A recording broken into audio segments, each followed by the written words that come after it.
How y'all doing? My butt hurt. I fell down the steps. Ouch. It was funny too. You ever like, I'm holding on to the handrails of my fucking staircase. Excuse me. I have not eaten or drinking, so my throat's not clear yet. And I get to the last step, and I'm like testing it to see if it's slippery.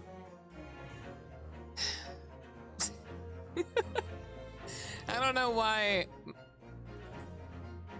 That always happens. Whenever you test it to see if it's slippery, that's when you slip. And it was comical, like my leg flew up in the air. And I fell on my butt. Ow, it still hurts. I'm sorry.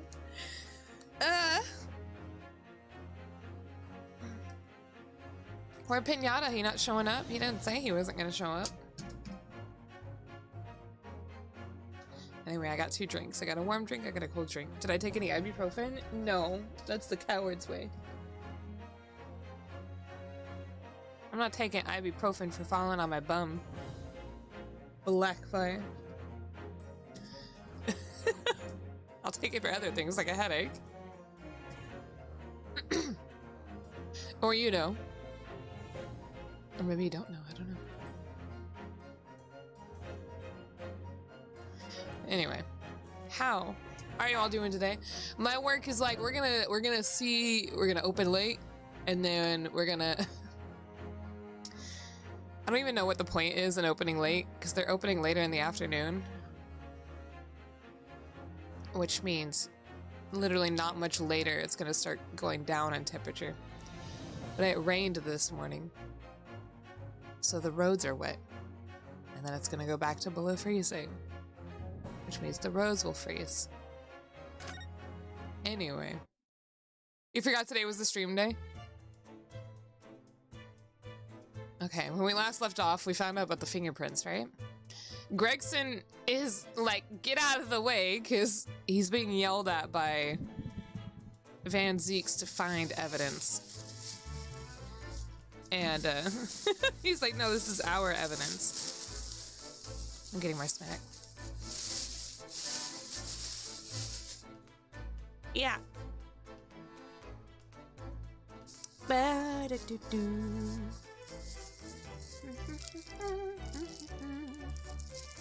I just went to the convenience store. I didn't really get anything. Like, amazing.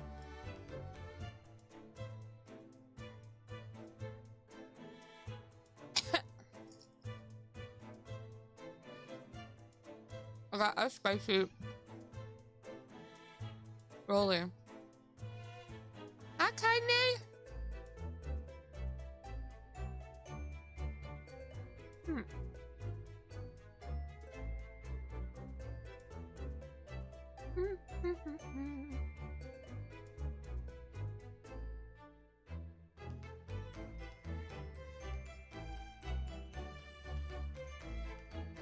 All right, I'm sorry.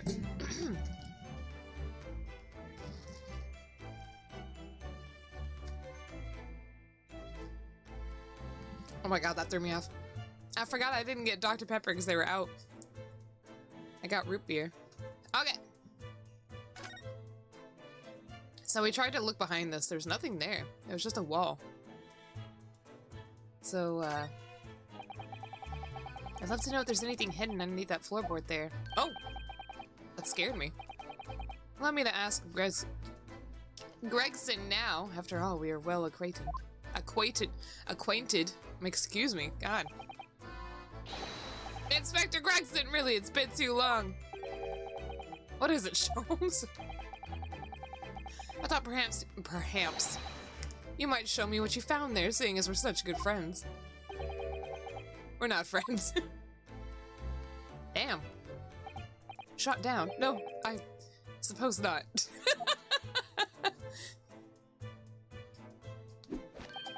I kind of thought, a dismal failure. I kind of thought he'd be a little dejected, like upset, disappointed even. Yes, I heard. I'd kill to know what was under that floorboard. Was there anything there? Alright then, fair is fair. What? You did discover the hiding place after all. Oh. I suppose I should at least fill you in. Really, Inspector? Thank you! Do it quickly, my dear fellow.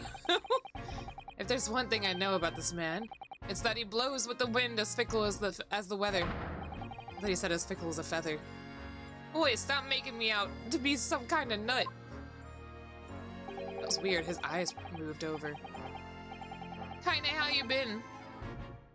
What's the weather like for you today? I got stuck on every single word there. There were 3 items under the floorboard there. A newspaper clipping, a photographic print, and a tin box. Now what do you want to know? All of it. Looks like this was cut out of the paper about 3 months ago. It's about a convict who got sick and died while he was serving time up in Manchester. How terrible. It made the headlines down here in London as well. I'm okay, I'm just about freezing today, an ice storm tomorrow, but let's be honest, I've never seen grass in my whole life. What?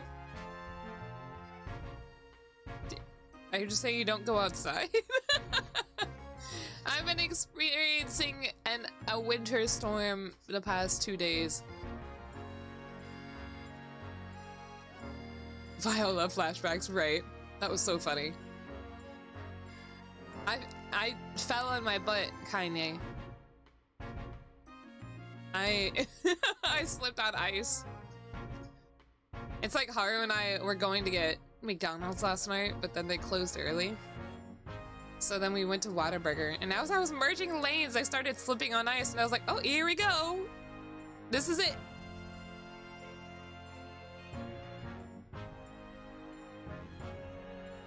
Boop, boop, boop, boop. Luckily, it wasn't too bad. Well, it's not like I spun out of control or anything. It just started slipping. Like, and it wasn't slipping enough to, like, trigger the little, like, lost traction icon on my car. Some cars have, like, that little lost traction thing that comes up whenever the wheels are, like, spinning out of order. Hold on.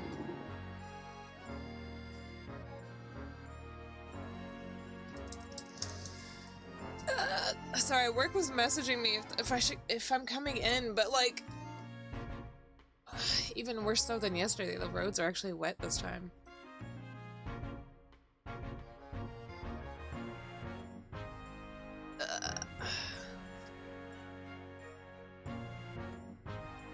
I feel like damn. Okay, hold on. My boss sent out a message. Oh my goodness, sorry. Oh my god, my legs hurt. You know what? There's one of my excuses right there. Anyway, he sent a message out and saying like, thank you everybody who came in yesterday.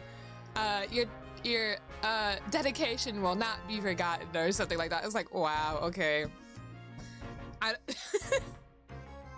You know, having, you know, still being open and requiring employees to come in. You know, dedication, yeah. Hold on. Give me 1 second.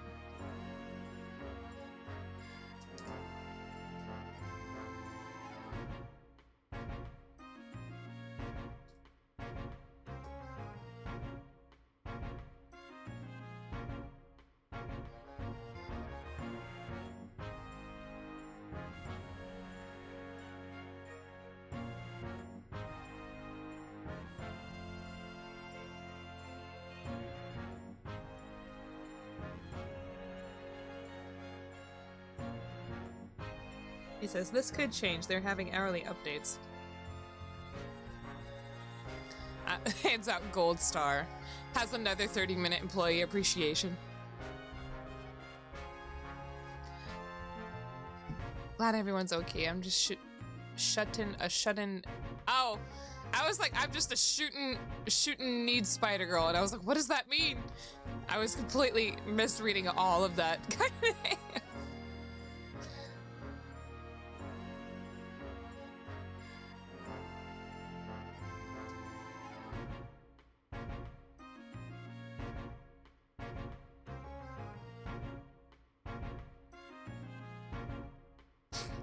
Um.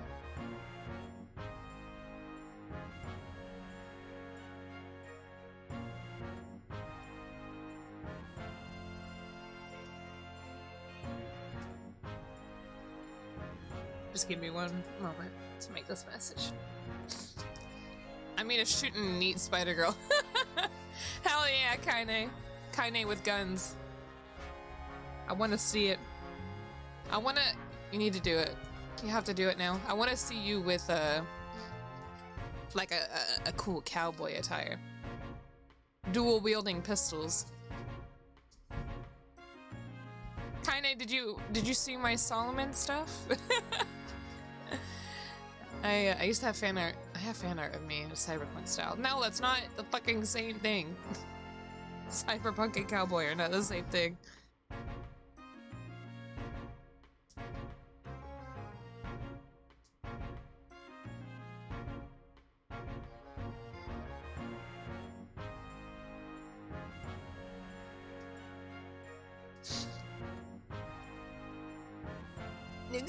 It would be opening for 2 to 10.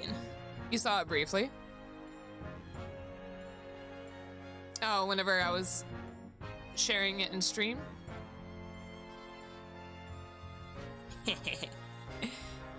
Yeah. Thank you.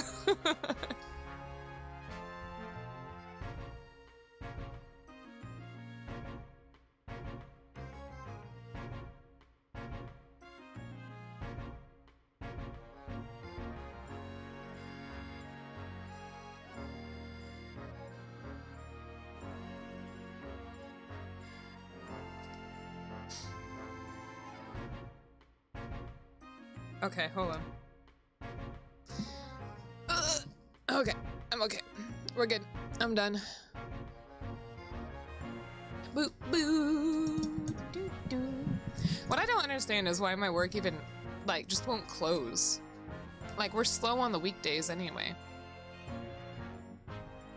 The bloke had been sentenced to death, you see, but nature got to him first. Oh my goodness, he's committed a capital offense? Okay, that's a weird thing to blurt out. Man by the name of Selden, nasty piece of work, into burglaries and murder. Isn't that like most of these blokes?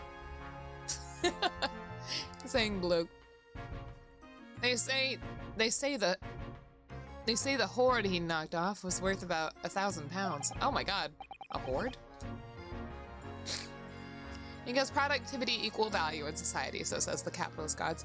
Yeah, then what am I doing now? Okay, I'm giving Twitch money and time, right? Oh, only sometimes when bugs subbed. Exactly. Anyway. Goodness. I'm producing content and I'm doing it badly. Not even preparing before stream. I literally woke up. I tried to wake up early because I was like, I set my alarm for 11:30 and I was like, I was already kind of awoken within that time. And then I was like, yeah, you should probably do like voice tests and stuff before you start streaming. However, I came in not having said a single word. Hold on.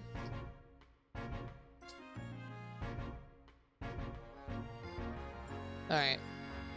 Sorry, my boss messaged me back. He's like, I hope you aren't in too much pain. No, it's just my knee and my fucking hip for some reason. In fact, I should have eaten before I started streaming, and I didn't do that because I woke up 30 minutes early. Anyway, I woke up, my body woke up before that, but you know, my eyes are still closed and I'm still trying to go back to sleep until my alarm goes off. But then I was like, you know what? I should go ahead and wake up now. And that way I'll have more time to, you know, actually like, you know, wake my brain up. And I set my alarm for 11:30. I finally open my eyes. I look at my phone. It's 11:25, and I was like, I see. Damn it. I was so angry. I was so disappointed, rather. A hoard of treasure, you mean? Jewelry and the like, but he'd hidden it somewhere, and no one knows where. And now he's dead. Oh my god, it's Gold Roger. The moment of really, bruh, your own body for not letting your alarm. It's not even that one, it's... It's the fact that I decided to wake up earlier than my alarm, and it was only 5 minutes earlier. The papers loved it, of course. 1,000 pounds lost en route to hell, or some such was the headline. Does it not strike you, though? Huh? Why such an article would be so carefully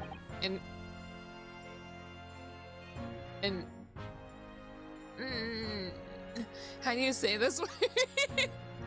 Ensconced? Ensconced? Under the floor? What the fuck is that word?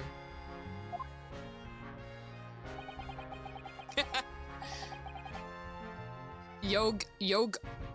What the fuck? Am I dying? Yog-oat?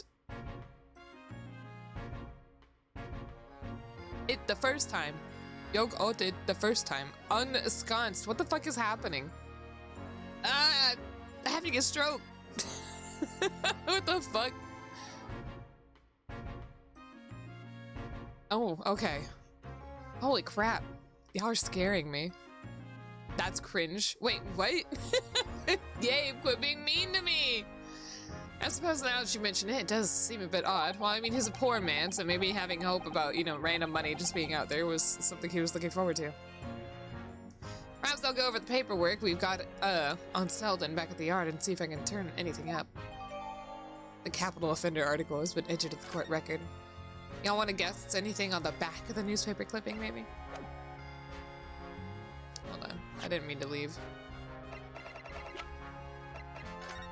Oh, I can't look at the back.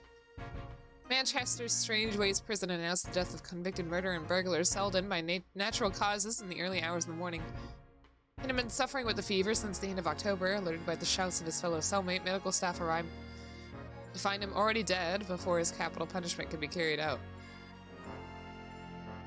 Interesting. Okay. Gregson gave us the evidence. I wonder if he's gonna keep any of them. Oh, this is Mr. Ghirardelli. So this is the photograph I found. Looks reasonably recent to me.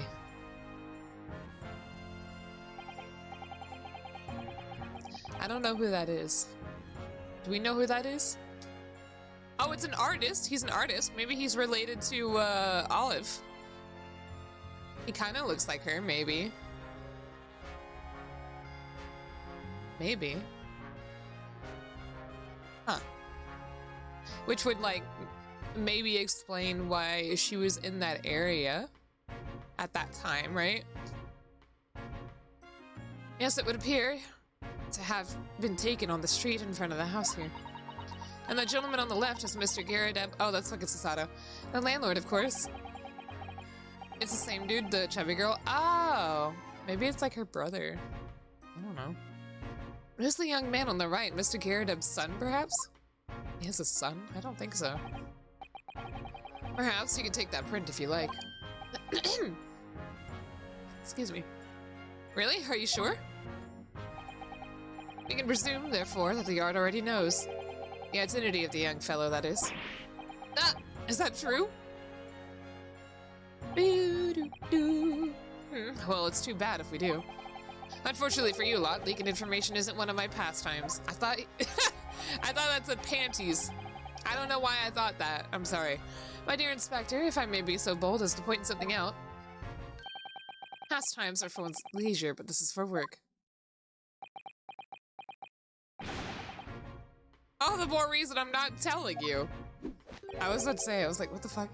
A dismal failure. Yes, I heard. Interesting.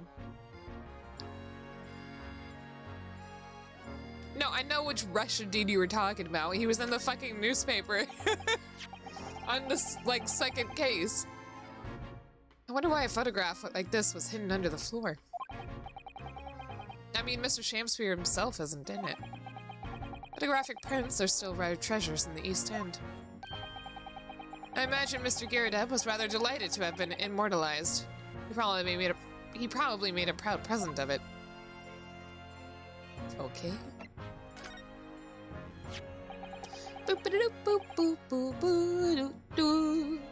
Who's even here today? We got Shinso. Shinso, Blackfire, Kaine, Gabe. Anybody else for now? Nope, that's it. Just for now. Oh, Kaine, I didn't see your drink redeem. I'm sorry. Actually, I'm gonna take a drink of the warm drink I've got.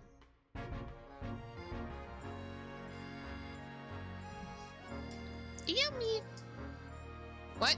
What, Blackfire? I don't know why I did that. I'm sorry. Menu.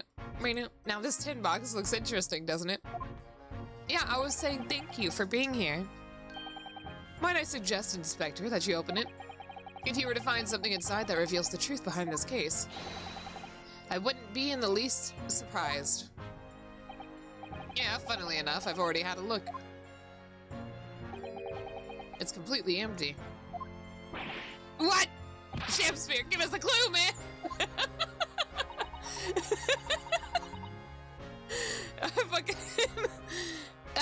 fucking Sean was just losing it. I fucking love it. Holy fuck. That's funny. You didn't even have a chance to utter a word, Mr. Naruhodo. But anyway, at least we found out what's inside the box. Yes, then yes. I thought he was gonna say yeah. So just, anyway. Yes, thin air, it's empty. Rather like how I feel inside. What?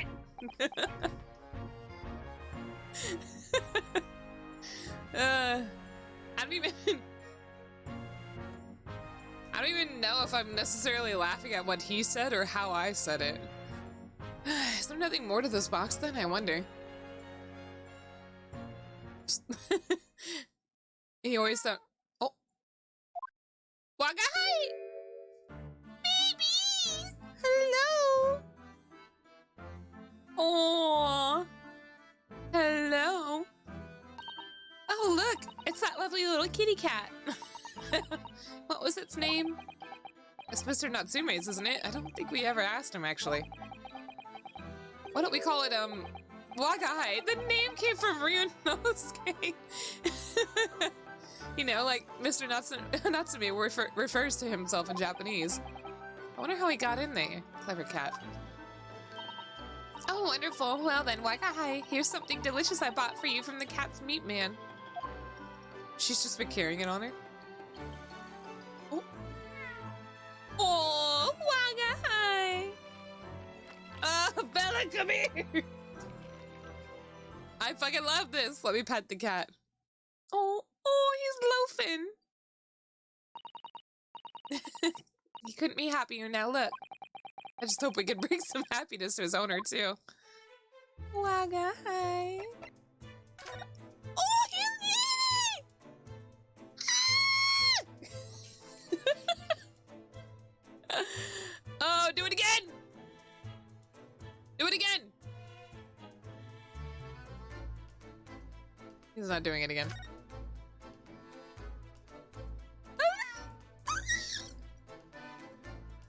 Oh, baby!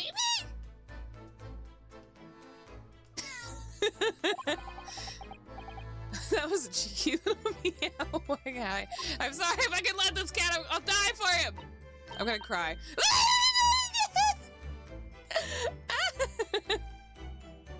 I'm actually tearing up. He's so cute. Oh, but he's so adorable. I could sit and watch him forever. I think he may not appreciate that after a while. And we have an investigation to get back to. Oh my goodness. Now what? Oh, excuse me. I'm choking. Do.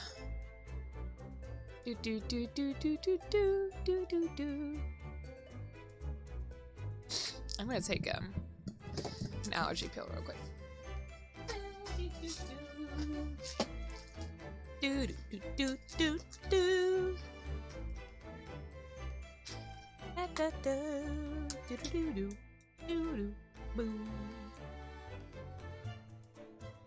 Ah, I love Wagahai. I love him so much.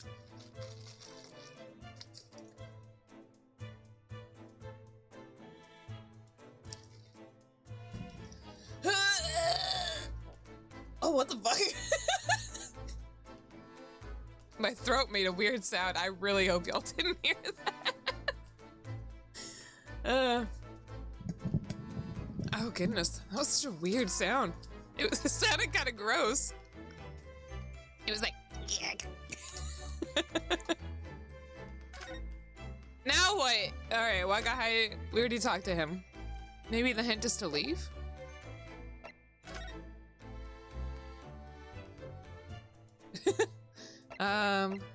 Should I go back to the prison?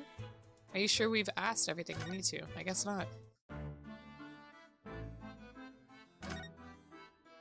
Eh? I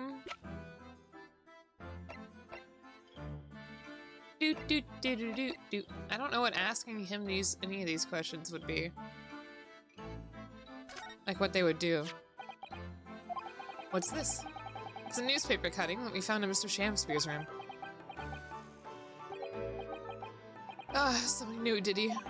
Sorry? About this man, Selden. What? How would he know? A convicted killer! And the evil spirit behind the curse that afflicts my lodgings. Oh, is that it? What? Wouldn't that mean that he died in that room? What? He's already taken one young man's life and now he's trying to take the life of another. A miserable mustache, much malignant? I don't know that word. Japanese man. Mr. Natsume, if you know something, please, you must tell us. Tell us everything you can about this evil spirit. Alright, here we go. Look at that. I was big-brained. I didn't even know it. The truth is, I didn't know the details myself until very recently. Excuse me. The Selden man was arrested about a year ago now. And at the time, he was hiding out in lodgings at Mr. Geardub's house. What? He lived where you do now? That's right, yes, exactly where I live now. In my very room. Oh my, your room was previously occupied by a criminal found guilty of capital offense? But before his sentence could be carried out, he died in prison. That was 3 months ago now. And that's when it all started. The curse! What really is this curse you keep mentioning, Mr. Natsume? It's the cat. It has to be the cat. It's already caused one death, a few months after the criminal passed away in prison. A man died in the room. The man who rented it after Selden, in fact. The poor lodger, he was found dead in mysterious circumstances. The room was locked from the inside. Do y'all want to bet it was that one guy in the picture? Locked from the inside? Exactly like the case we're dealing with now. So that's the convict's curse, is it? Yes, well, that was the start of it. Alright. Do you have any idea how the lodger before you passed away, Mr. Natsume? Sup? Bacon! How are you? Welcome. Ow, what the fuck? My headset just shocked me and I didn't even do anything. Ow. The official cause of death was asphyxia. It is the cat. Wagahai's the murderer! When they discovered the body, the room was full of gas. Oh.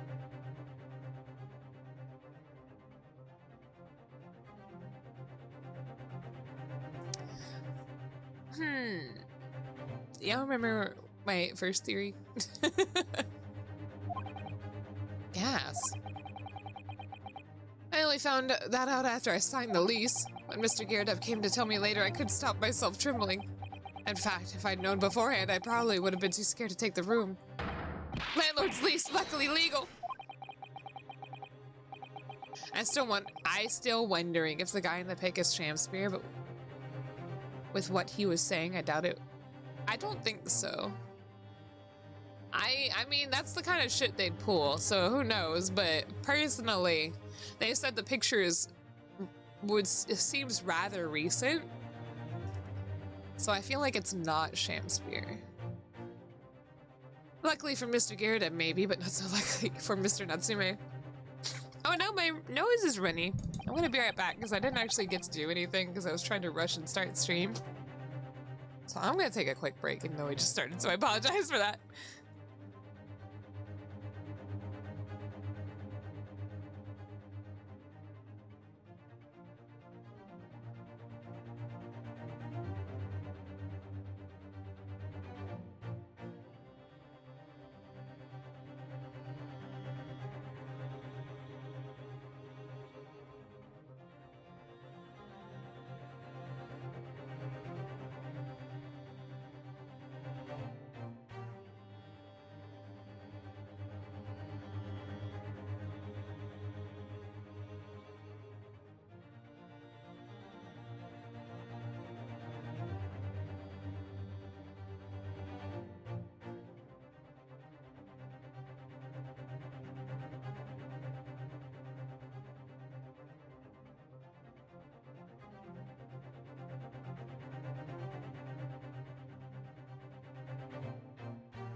Damn, so I guess falling or I guess slipping and falling really hurt my what do you call it, my thigh area right above my knee.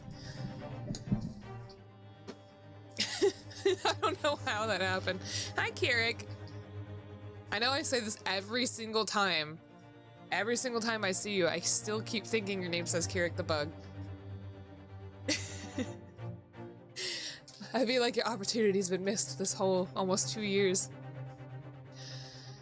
And now you believe this curse is affecting you?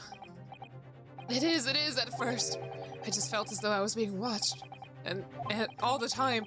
You talked about having nightmares, didn't you? Oh my goodness, I'm so cold, sorry. The dead are trying to take me with them. They come for me and try to suffocate me. Just when I'm struggling to breathe, I wake up. And the room is as cold as ice. But why is your room so cold? London winters are too cold to bear without any heating on overnight. But for some reason, even though I light the stove before I climb into bed at night, the pilot light always goes out and the room fills with gas. But that's terrible! What the heck? That's exactly the same situation as what led to the previous occupant's death. Now, you can't blame him, okay? He's a foreigner, or not a foreigner. He's, you know, a Japanese in a foreign land, and he's just naturally like a nervous man. But like the looks and stares he gets from the local people make it worse, and like he's also just really paranoid. I can't blame him. He's just not in a comfortable place. Why did I take my socks off? It's fucking cold in here. I'm so cold. Yeah, I mean, he is a writer, so. Goodness, sorry. Okay. And then there's what happened with Mr. Shamspeare last night. When he was mysteriously poisoned. Excuse me. There's clearly more to that incident that can be explained by a curse, though. Huh? Whatever can be the cause of all these strange happenings in Mr. Ghirardeb's rooms? I looked away for a second. I thought he'd completely glitched out. You'd be paranoid, too, if every other week you were involved in a murder case somehow. To be honest, he was kind of paranoid before these incidents, to an extent. That's it, right? I don't think I have anything else to present to him. I mean, I can try and present this. No, that didn't do anything. I'm surprised I even presented the right thing the first time. I highly doubt he knows about that. I'm gonna go back to the hospital and then present that picture to her. Oh, it won't let me talk to her.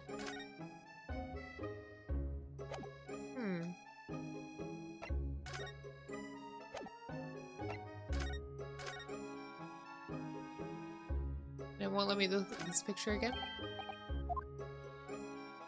Oh, here it is.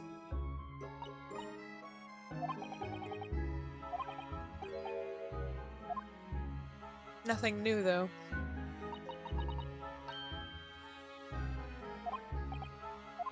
Because apparently we've looked at this already. And I can't talk to her. Oh! I dropped it. Yeah, it won't let me have a conversation.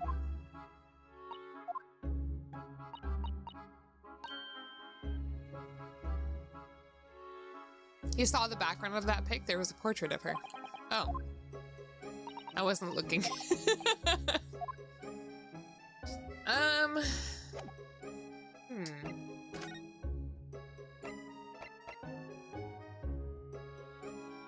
I guess we go back here and show Mr. Ghirardeb the picture.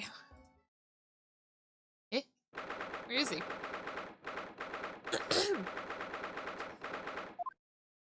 Oh.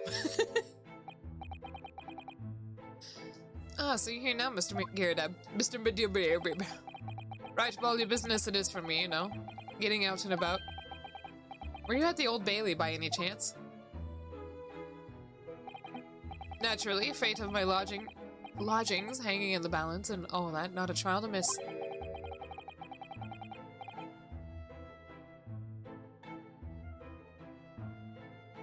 I'm sorry. I was staring at him.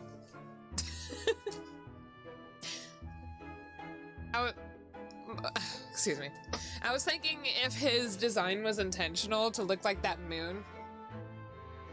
You know, like those typical, like, you know, crescent moon and then sun, like, I don't know what to call them, images. And then I was like, nah, it could be a coincidence. And I was like, there's no way that's a coincidence. And I'm just having like an eternal argument with myself. Because he's constantly presented from the side while his wife is presented from the front. Oh my goodness. I'm putting my socks back on. I'm cold. But my hips hurt. Holy fuck. Man on the Moon? Is that what it, I don't think that's what it's called, is it? Excuse me. The fate of what's already been dubbed your haunted lodgings, yes. Of course, the place has caused quite a stir around the capital on more than one occasion already. As the old haunted lodgings or some such. Ah, well, at least he knows. Please stop breaking Hana. You don't tell me what to do! Where's my box cutter? Are you ready for this shit, so this is all because of you. Oh my goodness. Nah, I'm good. I would not do that. I have cut myself accidentally with my box cutter, though. You know how they say to cut away from you, not towards you? Well, anyway. Makes me wonder what the blazes is going on, don't you know? Yes, I'm sure it does. In fact, thinking back to Mr. Natsume's other trial just 2 days ago. You were at the Old Bailey then as well, weren't you? Testifying with your wife about what happened. That's the sound that makes. Stopped off at the prison on the way home, in fact. Beastly business. I see. Oh. You stand up. I never quite noticed his lip is not quite symmetrical. So what brings you to my haunted abode today, eh?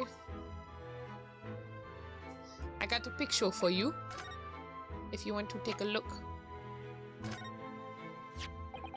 Mr. Gyardeb, can I ask you to look at this photograph? Seeing them say photograph and not photographic print is interesting. Is that your son who's with you there? No, not at all. He was a lodger here once. Duncan Ross was his name. Duncan Ross. Duncan Ross. Dunkin' Donuts. A street photographer managed to be passing, so I asked him to take a shot, just for kicks, really. Was he by any chance the lodger before Mr. Natsume? Oh, yes, that's right. That's so sad, kinda. The young gentleman who died in the room in mysterious circumstances.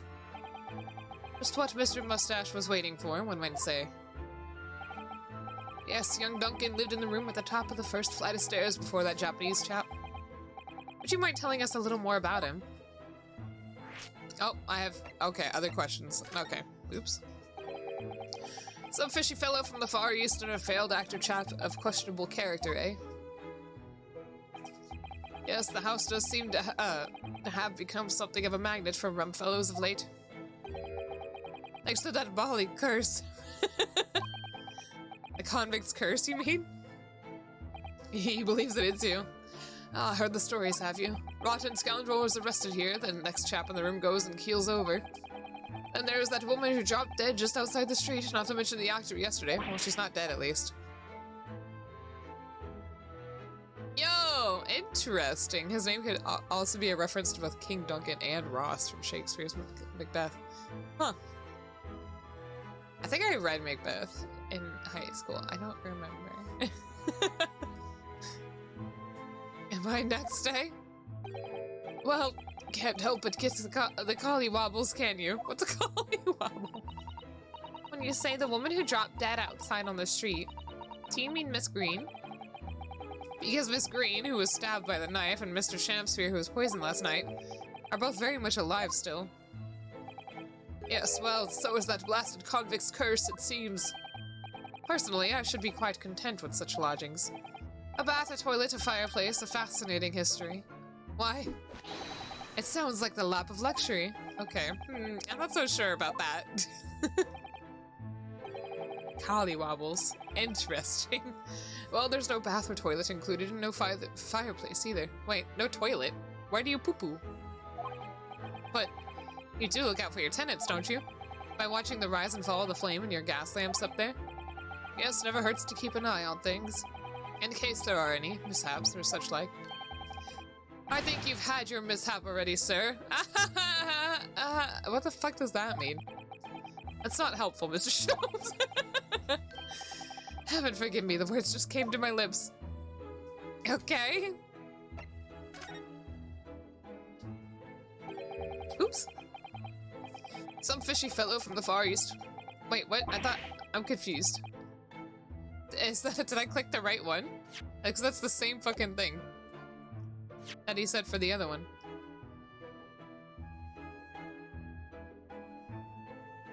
Yeah, your lodgings and your lodgers. Okay, that is different. There's no need for that, Mr. Gyardeb. That's right. Mr. Natsume is in no way fishy. He is undeniably peculiar, however. Is it right that he took the vacancy immediately after the previous tenant passed away?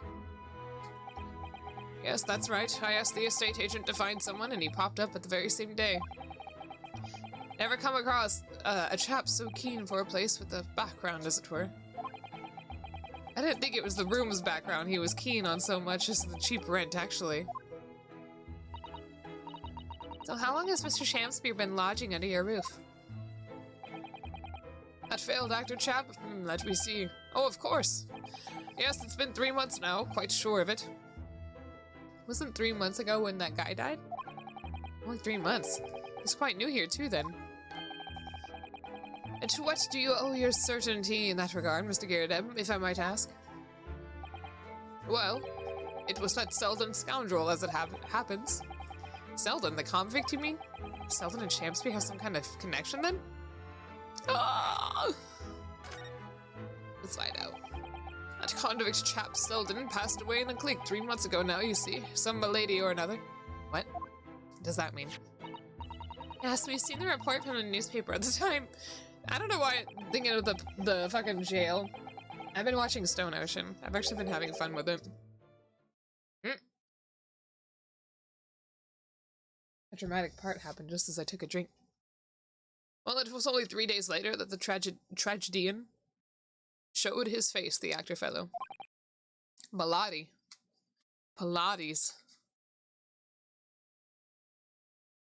Really? Yes, I remember it quite distinctly.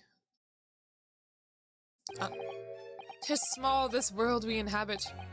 Prithee, landlord, hear my request. I, the humble Shamspear, do desire to take thy room on the middle floor, offered erewhile for rent. I'm terribly sorry and whatnot, but that won't be possible. Already have a lodger on the middle floor, ground floor room's vacant, though. Nothing can be made out of nothing. Let me repeat mine will unto thee. These curls must be muffling your ears. The room on the middle floor is taken. It's ground floor or nothing. Very well, we have an accord. What does that mean? Lo, Shamspear dares to celebrate. What? I'm so confused. From what I heard in court today, sounds like the chap was thieving gas. And he was 3 months in arrears with the rent, too. Yes, this fellow was a bally player, all right. Oh! 3 months! Thank you for your condor, Mr. Ghirardelli. We're most grateful. I misread it. I don't know what that meant. I thought it meant he said he hadn't paid his rent in 3 months. Or not. I don't fucking know what that means. By ways of appreciation, allow me to say 1 or 2 words.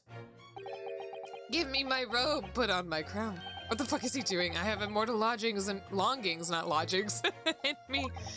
Sholmes, what the fuck are you doing? What's happened to you? Shakespeare, my dear fellow, I just fucking spit everywhere. One of his most famous lines.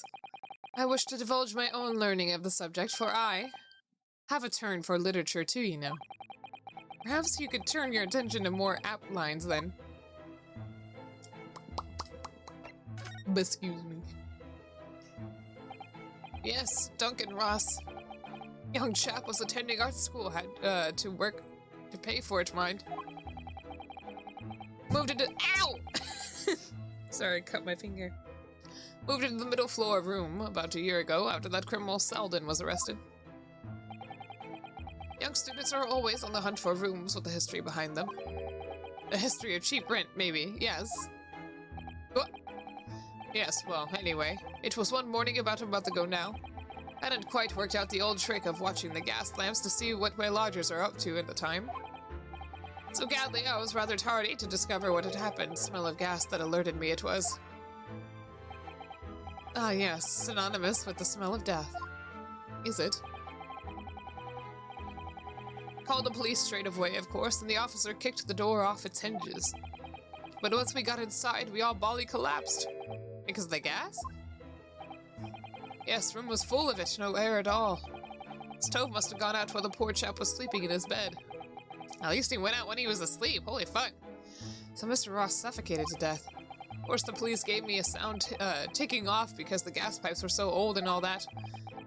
Can't tell you how much it just set me back to have the lot replaced all over the house. But even you had all that work done, Mr. Natsumi says the same thing. That the stove goes out at night whilst he's asleep in bed. Well, that's the bally curse, the convict's curse. I've done my duty as a landlord now. What the heck? Someone's feeling defensive. Huh. Now what? Ah! That reminds me, actually. Yes? About young Duncan, the night before the poor chap perished. He'd been writing a letter of affection to a young lady. Oh. I guess they were, maybe. A love letter, you mean? Yes, where did I put it now? He kept it. Ah, here it is, left on my desk. If you'll excuse me. Let me see now. What does it say? To my most beautiful and charming sweetheart. Do you think that we should be reading such a personal piece of correspondence? Correspondence. My dear Mrs. Sato, that is precisely why I prefaced my reading with "if you'll excuse me."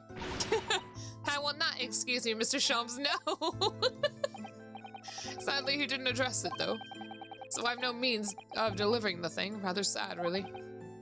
I see. That's going to play on my mind. Why does the guy look like the moon mascot from that McDonald's had moon mascot? McDonald's? Moon mascot?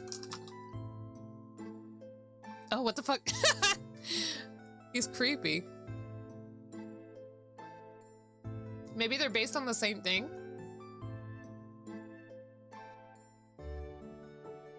His name is called... Wait, what is his name? I don't know if his name is Moon Man or Mac Tonight.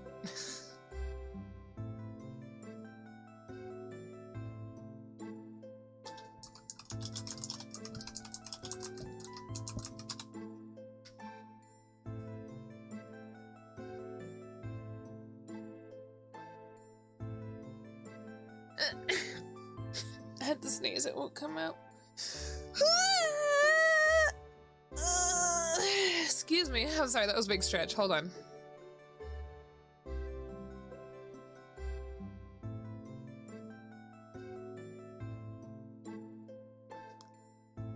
Oops. One moment.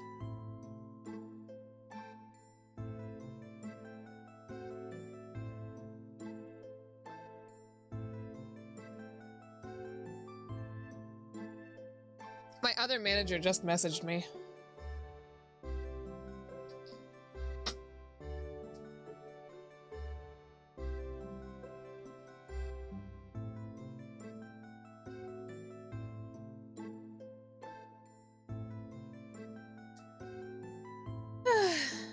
Now I have to tell her the same thing.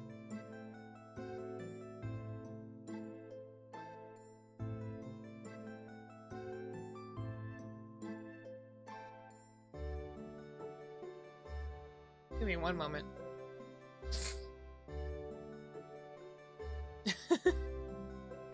Yeah, Gabe. Oh my god. Gabe, if you had my personal phone number, I would probably scream. I'd be like, how? Time to retire. Time to graduate.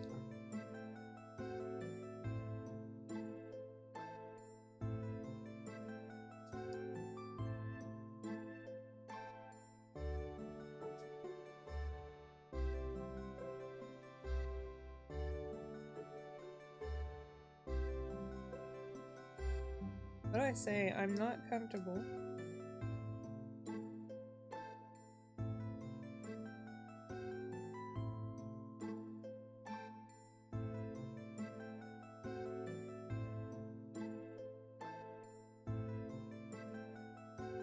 Still have this icy weather.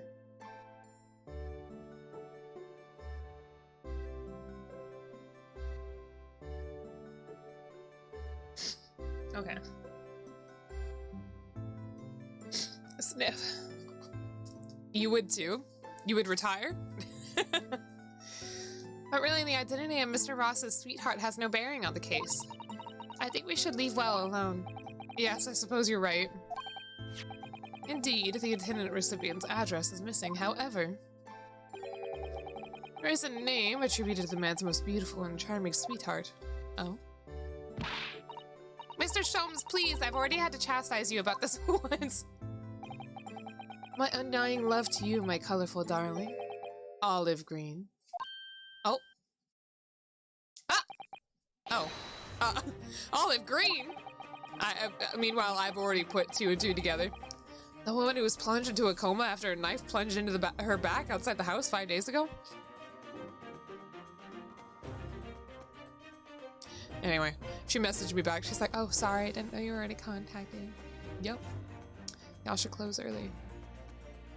The woman who's, yeah, I read that part. The victim of the last case Saseki-san was in court for, who regained consciousness only yesterday. Is it just a chance that her name has come up now? Could it possibly be a mere coincidence? Mr. Naruhodo, whatever can this mean? It means shit's getting weird, fam, and I have no idea what's going on anymore. Reading personal correspondence can have its merits, you see, Mrs. Sato. Why is that something? Why is that something to laugh at?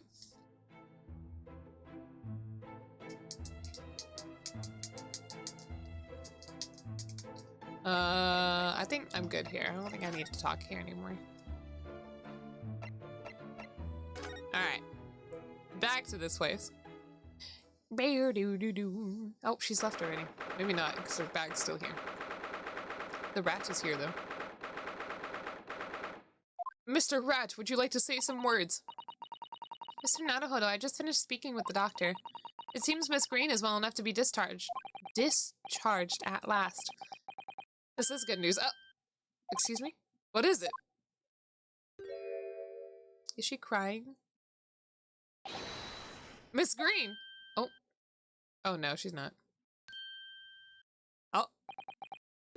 Were those drugs? What was that? She clearly just hid something behind her back.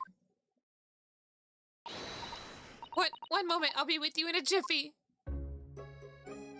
Oh, she put him back. I wasn't looking at what you put down. Oh, hello everyone. What are you doing here? The doctor has said I could be discharged, so I'm getting my things together. Miss Green, what were you just doing? Oh, nothing really. I was just about to take some medicine the doctor prescribed me for. That's all. Well, we were hoping to have another quick chat with you, if that's all right. I don't really have anything else to tell you. All right, she's definitely behaving strangely. Let's see if we can't coax? I don't know how to say that word. Something out of her. Give me your money! Here, do you know what this is? Miss Green, we were hoping to ask you about someone. Mr. Duncan Ross, you knew him, didn't you? Didn't you? Oh. Uh-oh. Uh-oh, your drugs are spilling. Oh no, I'm so sorry. The bottle of medicine fell down when she did. Oh, Miss Green, are you all right? Uh-oh.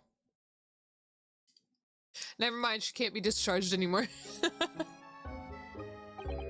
I'm so sorry. I didn't mean to startle you like that. No, it's all right. I just wasn't expecting it. But how'd you know about Duncan? Mr. Ross had been writing a letter when he passed away. The landlord found it in his room. It was a very personal letter to you.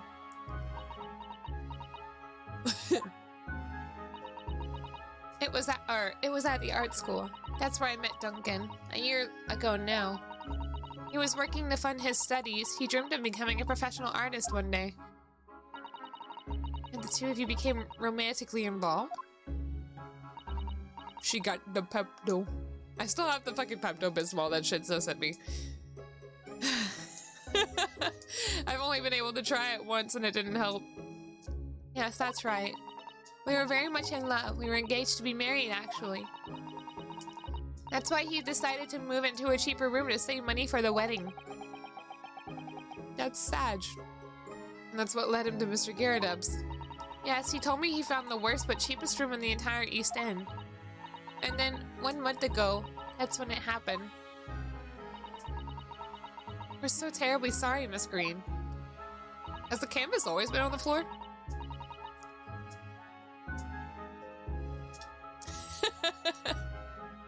You're right, Shinzo. I'm sorry that it's not. Are you supposed to refrigerate Pepto? You don't have to, right? I feel like my parents did. No, okay. Well, it's all in the past now, I suppose.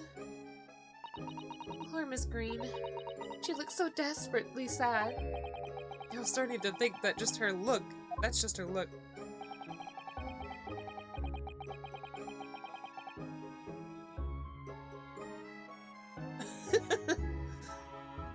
You haven't been? I don't think you're supposed to.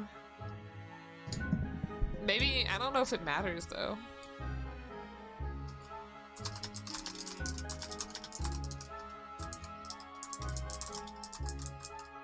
Pepto. Oh, you can refrigerate it. Some people feel refrigerating makes the dose more pleasing to take. Oh. Interesting.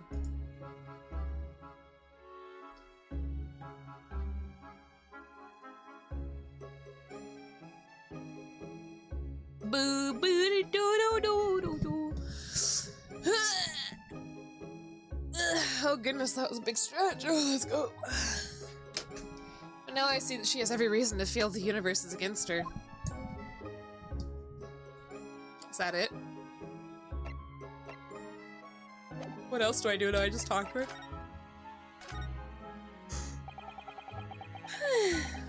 It's wonderful news that you're going to be discharged, Miss Green. Oh yes, I mean, thank you. Once people are better, the hospital staff don't want them lingering and wasting space. Not people like me, anyway. Hold on.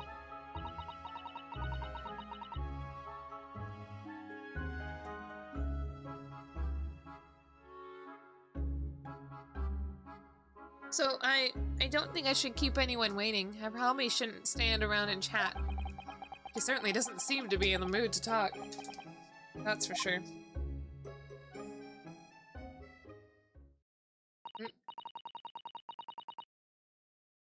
I do hope you won't think I'm being rude, but... Would you mind leaving me in peace now? I have to leave the hospital soon. Oh, I'm so sorry. We didn't mean to hold you up. Of course, we'll be on our way. Mr. Naruhodo. Oh, did he just spin in here? Surely you were not about to leave. That's quite out of the question. What? Mr. Sholmes, I didn't realize you were here. But of course I was, my dear fellow. Watching intently from the shadows as always. We'll make your presence known next time. Mr. Sholmes, what's this about? Something which occurs to me with some regularity. Mrs. Sato, is this? Why do detectives insist on such an ex post facto modus operandi? What the fuck? That's too many weird words I've never heard before in my life. Why solve a case after it's happened? Instead of preventing a case before it's happened, that is what sets great detectives apart. What do you mean? Oh, the rat's dead! That was a poison. The poor ratty died. Oh no!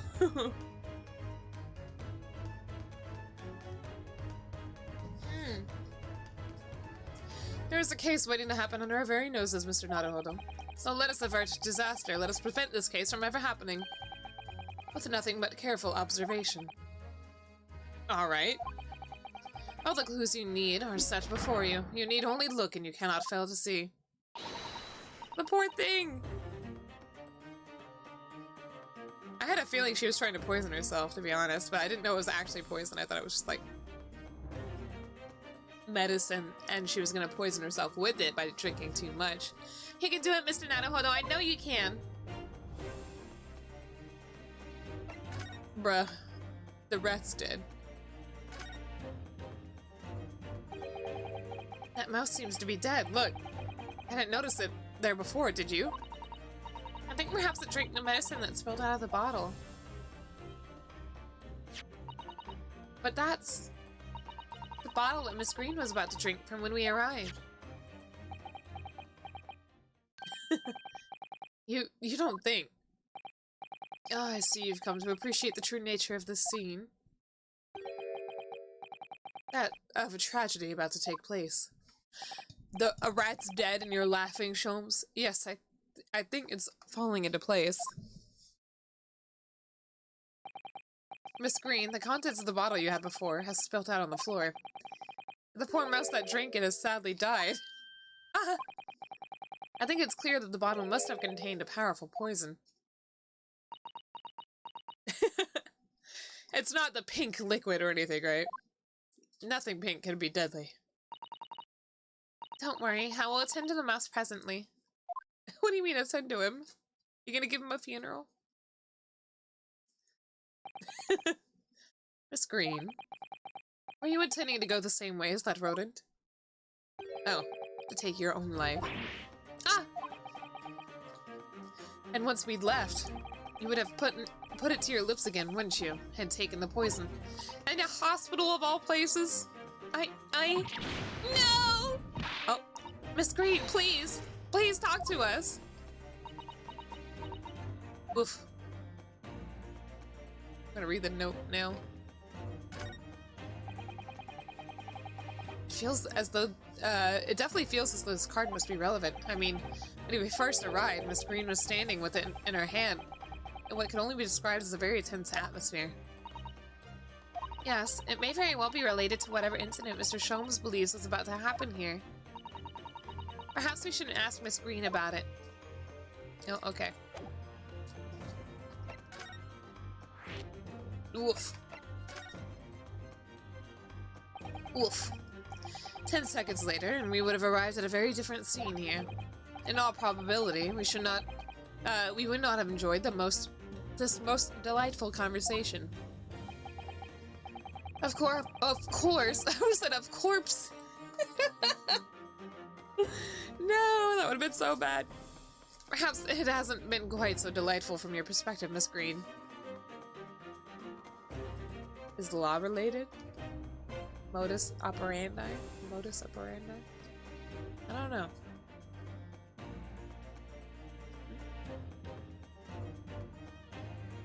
I don't even know what any of that means. Perhaps it hasn't been quite so delightful from your perspective, Miss Green. I mean, her fiancé embarrassed. Actually, in a way, now that everything's out in the open, I feel like a weight has been lifted. Tell me, how did you acquire that medicine? Well, with this being a hospital and all, when the doctor comes to examine me in the mornings, he always leaves the medicine cabinet open for a while, so I snuck this out when he wasn't looking. It conspicuously lacks a label. I wonder what it contains. I'm afraid I don't really know, but I thought if I drank it, it might just stop the pain somehow. Oh, please, Miss Green, don't talk of such things. Oh, Susato, look at her. Well, it seems very clear now that it contains poison. Yes, that poor little mouse is proof of that. Why'd they put poison? Oh no, oh, it's all my fault. What have I done? Is she saying it's all her fault because she killed a rat? I shall remove this to my office, Miss Green. I take it you have no objection. No, none. Does that necessarily mean suicide?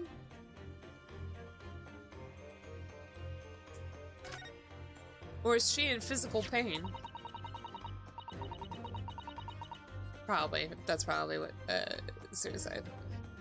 Neither the sender's name or address appear to be written on the envelope or the card. Wait! We know where the ripped off piece of that envelope is.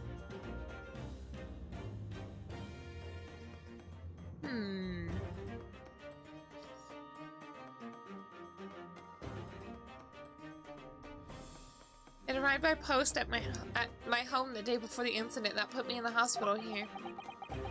I have information regarding— oh, sorry, this is Kunosuke. I have information regarding the death of Duncan Ross.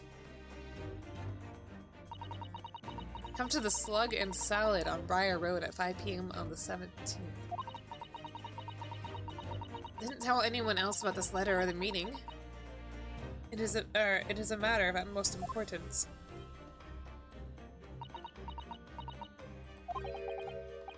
Wait a minute, the 17th of this month? That's the day we're stabbed on Briar Road. And 5 p.m.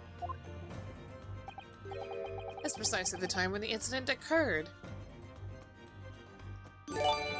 Interesting. Silver Golden Flame, thank you so much for the follow. Welcome to the Hana Horde. What does that mean? After solving everything in that case, we know the stabbing was an accident, but a coincidence? Interesting. It's precisely the time when the incident occurred.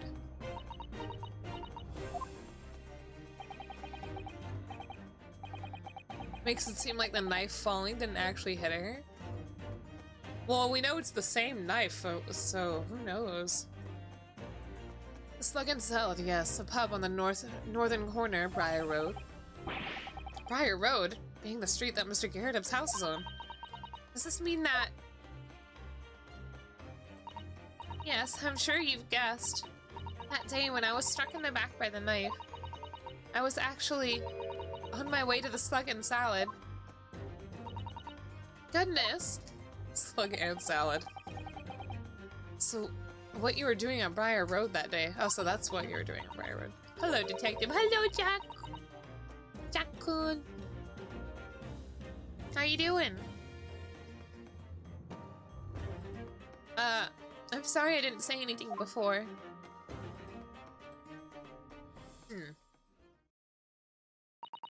I think I really will have to ask you to excuse me now. I told you everything. Yes, I'm very sorry to have had to drag up such painful memories for you. No, it's fine. It's green. Please, promise us you won't try to do anything like that again. Susato, an empath. Yes, don't worry. Your detective friend has the bottle now anyway. And besides, I've been stabbed in the back and had a close shave with a bottle of poison. And I'm still here. I think I'm destined to see things through to the end. It might sound like a little conceited, but, well, that's how all this has made me feel.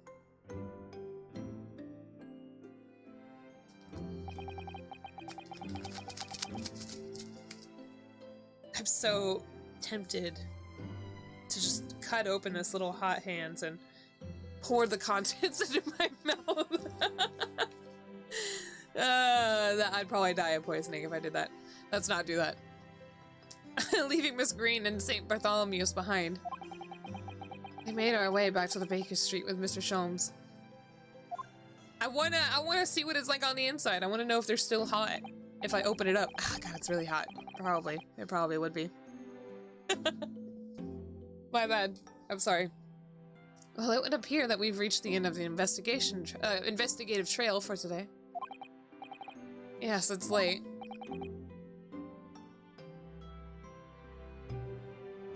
Did we get our answers? I feel like we just had a big reveal. What was it? The letter.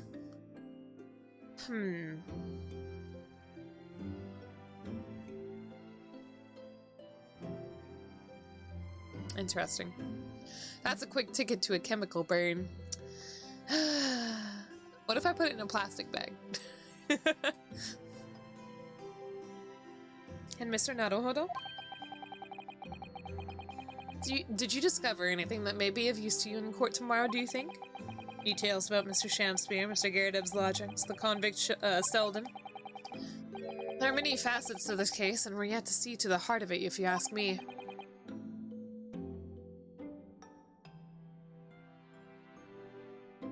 Do you think... No, that's irrelevant. That's my feeling anyway. I can't help wondering about the results of the analysis. Into Mr. Natsume's tea, you mean? Yes, well, they have found us the strychnine in it or not. Well, I fear that either way, it will be hard to escape the grip of our friend, Mr. Reaper. Oh dear. Yes, Barack Van Zeeks. Barack. Oh my god, Barack Obama. Van Zeeks.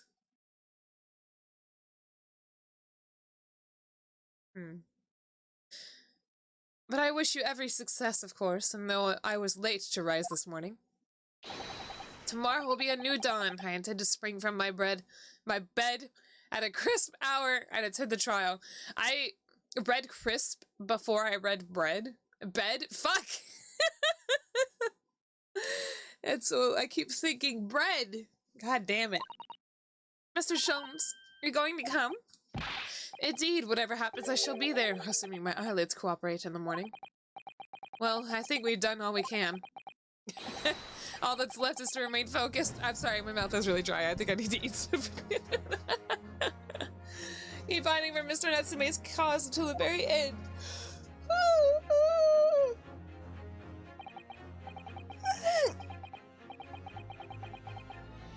Oh my goodness. I don't know how that every day I wake up, I don't stretch. Raj, the silent, thank you for the follow. Welcome to the Hana Horde. I'm so tired. No, my little snacks went cold. Wait, I should heat them up with my hot hands. Hold on. Oh yeah, one more pop. Okay.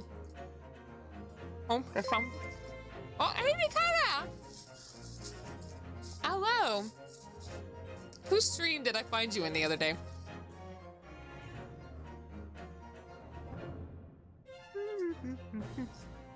I don't remember. Have you been able to use those sleeves and stuff that I gave you?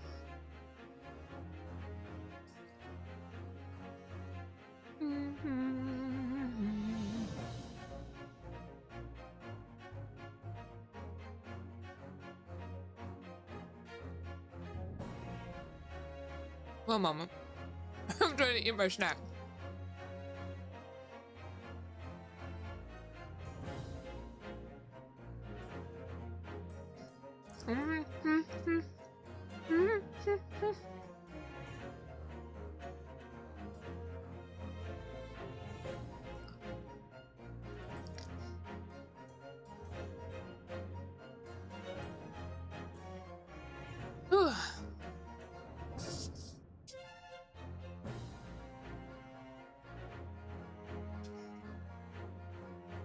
Alright, very sorry. Flower cardium? Cardium? Is that Yu-Gi-Oh? Oh. Is that like the fucking card? Oh, it is. It's the I can't remember what this game is called. You see this that's cute. It's based on that one card game. They play it in Summer Wars. Hanafuda, there we go. Yeah, yeah.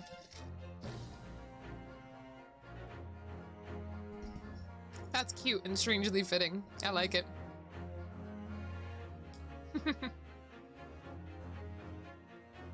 Okay, I'm excited. Show me your deck with the sleeves whenever you're done with it. London, the world's most prosperous city, home to some 6 million people. But away from the razzle-dazzle, down back alleys and behind bricked-up windows, the lonely lurk. Saseki-san had battled long and hard with the loneliness during his many months here. And so I felt honor-bound to battle equally hard for my compatriot to lift the curse that gripped him. As Mr. Sholmes said, tomorrow would be a new dawn for us all, for all of us.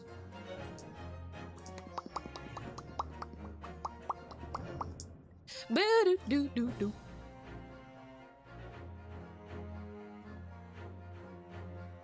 To be continued. Flower Cardian has a synchro monster. That's not a card. He's just a hot guy. I love it. Okay. Yeah, we'll save. Hanayome Fuda. I have a couple of decks of Hanafuda. What? Are they all different? Do they have different designs? Oh, excuse me.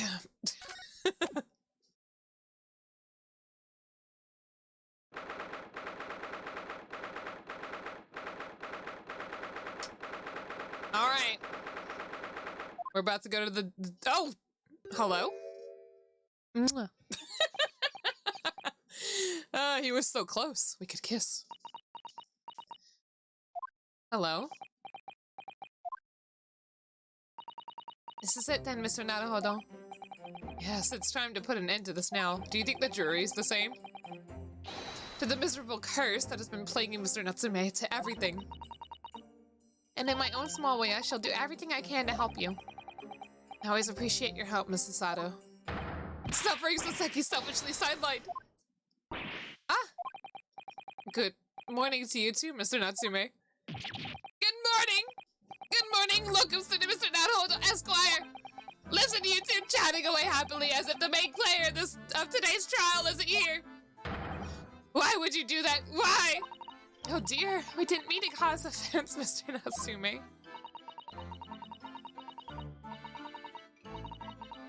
Oh really? Was it Hanafuda cards? I've heard the thing about how they originated as like a card, you know, manufacturer. I assumed it was like, I don't know, poker cards, not Hanafuda. That's interesting. I thought perhaps that because you had your eyes set so tightly you were meditating, finding inner calm. It seemed wrong to disturb you. I was waiting. What's the matter, Mr. Natsume? You seem different somehow today. Why, naturally, that's because I've attained spiritual enlightenment. The path of literature, you see, is a journey to discover one's own death. Or such like. That's the sort of morning conversation I was hoping for. That's why I had my eyes shut. I missed the signs, I'm afraid, somehow. You'll have to forgive me. Miss Green! Oh my goodness. And you must talk of your path leading you to death, Mr. Natsume. Mustn't talk. Excuse me. That was just an example! Oh yes, there it is. Inner calm. You barely came to see me at all yesterday. I was sure you abandoned me and returned to our beautiful long-lost homeland. Goodbye, Soseki. You've not even been in Great Britain a week yet. Yes, well, anyway. I intend to set everything straight in court today. I'm determined to uncover the truth. Oh. I've actually reached an important decision myself. Oh? What sort of decision? I shall fill you in after the trial. All right. It would seem Mr. Sholmes isn't coming today after all. It's a very clever message, I think. My dear fellows, you must win the battle of your own merits. It's a very clear message, I think, that he's overslept again. The great detective, my arch nemesis. Long may he stay away, if you ask me. Defendant and your legal representative, the trial is about to begin. Make your way to the courtroom immediately. Okie dokie.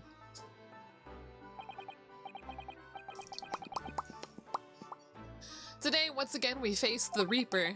And when the Reaper stands for the prosecution, the defendant's fate is sealed. But I don't believe in that legend any more than I believe in Soseki-san's curse. The truth is hidden here somewhere, and I won't let it escape me. I have to keep believing in my client and keep fighting to the very end, that's all.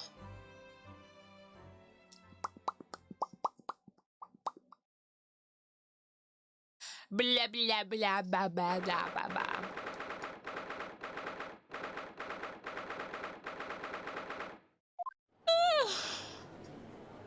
Oh, yo, it's the same viewer.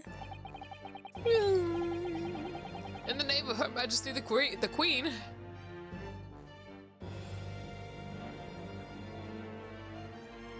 I hereby declare this court to be in session. I call upon the counsels for the prosecution and defense to declare their willingness to proceed. I am unwilling, my lord. The prosecution is ready. Yes, the defense is ready. Very good, and now I call upon the 6 ladies and gentlemen of the jury, chosen by lot to represent the will of the people in this trial. Are you ready to proceed? Absolutely, justice will be done, you mark my words. I feel obliged to say I feel especially ruthless on days when my hat is sitting just right. What the fuck? Oh, well, I wonder if you could adjust my hat for me, and please be as ruthless as you like. Huh? What does that mean? Is this guy a simp? A shrimp, my bad. These deserve to die if you ask me, especially gas thieves. I've no sympathy for the man at all. It was so weird and out of place. Look, I said it yesterday and I'll say it again now. I don't have time for this. I got my own problems. Oh, may the Lord show us all the light here and lead his flock to a righteous verdict again today.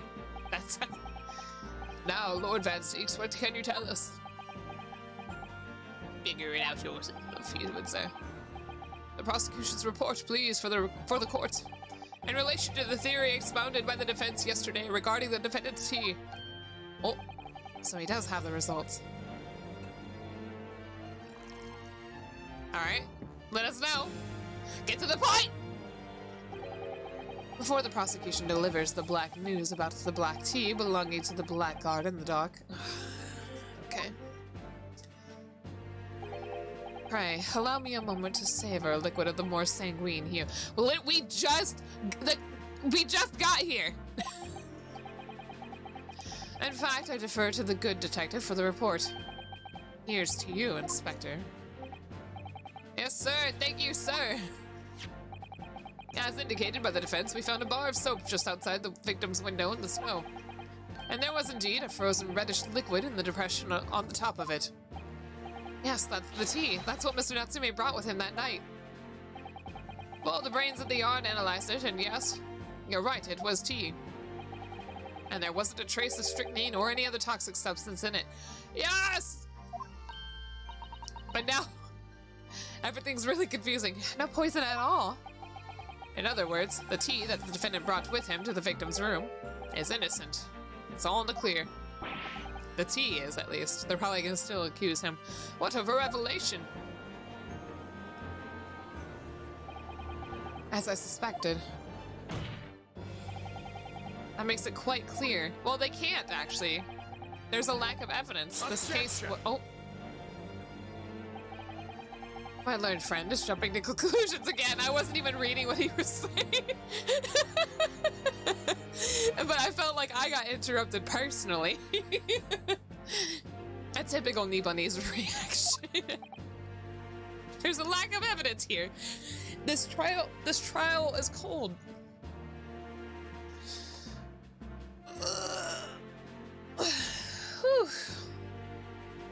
What? Yes, it's true. No poison was found in the few drops of liquid recovered from the soap on the window's ledge. But what logic is that? Would you take a drop from the Thames and conclude that the water in the ocean isn't salty? What are you fucking talking about? My word, the water in the ocean is extremely salty, Counsel. Is he saying that it was not the tea as a whole, which would, I guess, make sense, and that it was only the tea in the specific cup?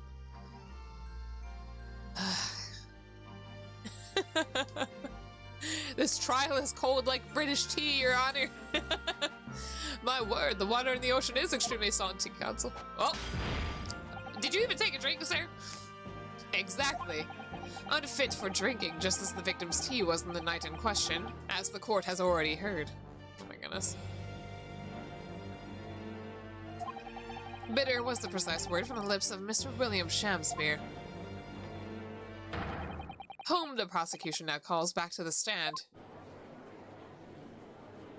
Yeah! Okay. Very well, I will uphold the prosecution's request. Why does my hip hurt? I didn't even do anything with this leg when I fell down the steps. Goodness. There were children outside. They saw me fall. One was staring right at me and I'm like, hello? When I got back, one of them slipped on the floor and then I laughed and I was like, okay, you know what? It's okay. If you laughed at me too, I understand.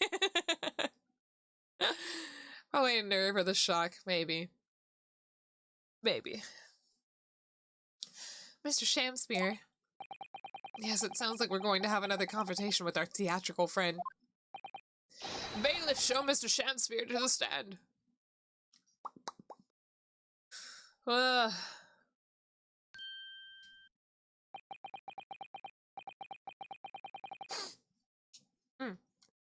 Excuse me, I don't know what I'm doing. Mr. William Shamspeare, the victim of this despicable crime.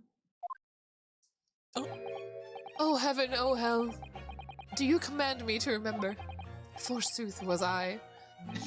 Shakespeare, did I have a belly full of the foul fluid given in mine innocence? It's black tea, though. Isn't black tea bitter?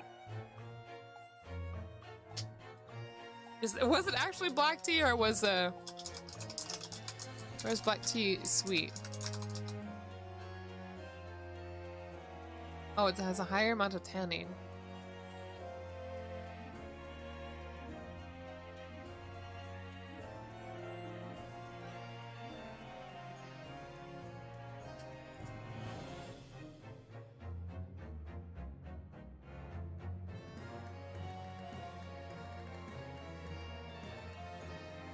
Good black tea will be less bitter than green tea. I'm sorry. I don't know if it was actually black tea or if that's just what Van Zeeks was going on about. Yes, but it was revealed in yesterday's proceedings. The witness is not as innocent as we had perhaps first been led to believe. By using bars of soap such as this, he had been stealing gas from the supply company, yes. One may smile and smile and be a villain. Forsooth 'twas I, Shakespeare, did have a room full of the sweet fuel given. That's right, fellow jurors, don't forget this man is a rotten thief. I hadn't forgotten, kept all that about ice coins in a tidy secret, did you? You should have owned up sooner. Arrest him, I say, arrest him at once, and let him feel the sting of my tail. Oh, indeed, by dint of vile and cowardly means have I plotted to further mine own ends, I confess. Thou wouldst not pardon my sins, of that I am sure. If you acknowledge your wrongdoing, what exactly are you doing here? Cowards die many times before their deaths. And for a coward such as I, death be well deserved, but would it that I still a still greater crime passeth unpunished.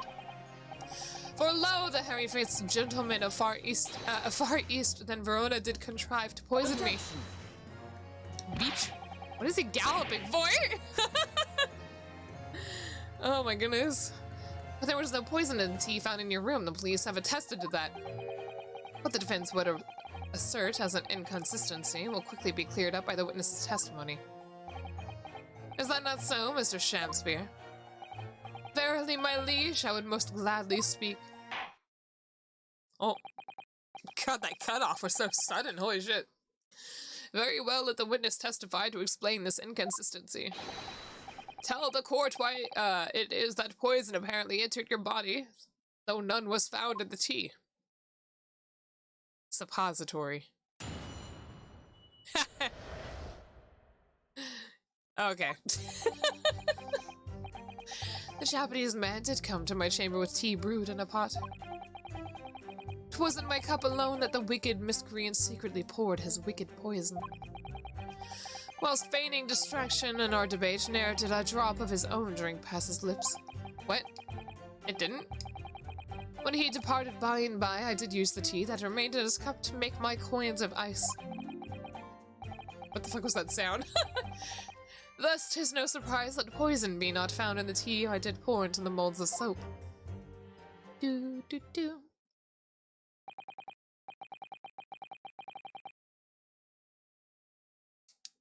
That doesn't sound right at all. Because he said he drank it, right?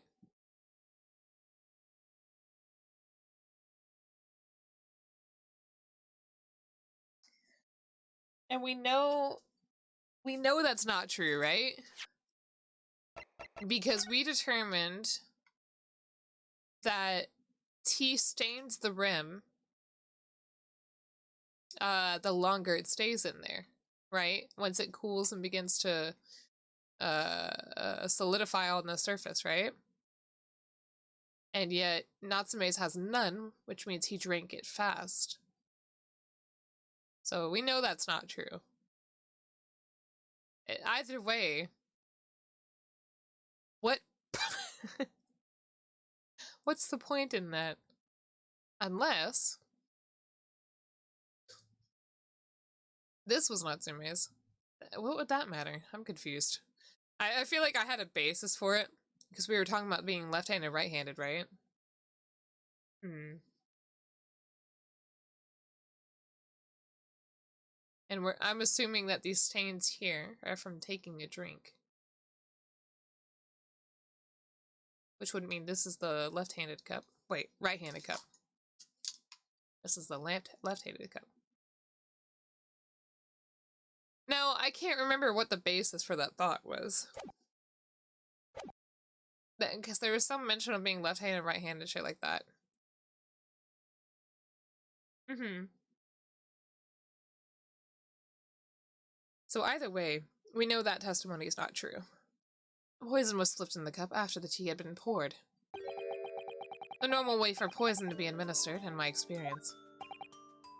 Quite, otherwise it would be disastrous if the poisoner were to mix up the cups, for instance. But no poison bottle was found at the scene.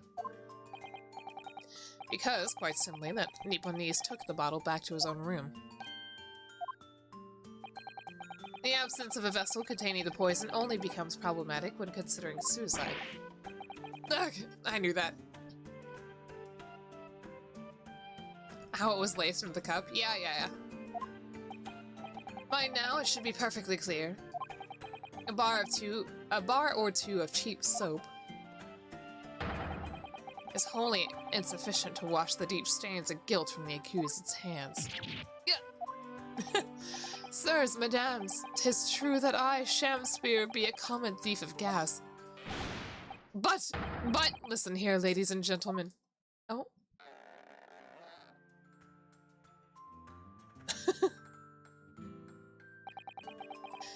Wherefore would I lie? Verily, I have no cause. I have naught to lose. Well, I do declare. I'm wondering if I should press him on any of it or just immediately present, like, the cups. I'm going to try and immediately present the cups and see what that does. Thank you for your testimony, witness. Counsel, proceed with the cross-examination. Yes, my lord. I wonder if they would expect us to remember that information from the last trial. Do do do do do do do do boom. Bam bam bam bam bam. You want me to save now? I think I'll be fine. Do do do do do do do do do do do do do do. Which one would I present though? Na na na na na na na.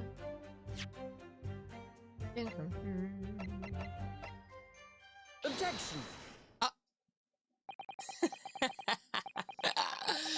My brain is huge right now. You claim that Mr. Natsume didn't drink a drop of tea on the night in question, and that you used the tea that was left in his cup to make your fake coins. But that's not possible. How? Chop logic. What is this, ye dark, ye clad fiend? The two teacups from the scene, one used by the victim and the other used by the defendant,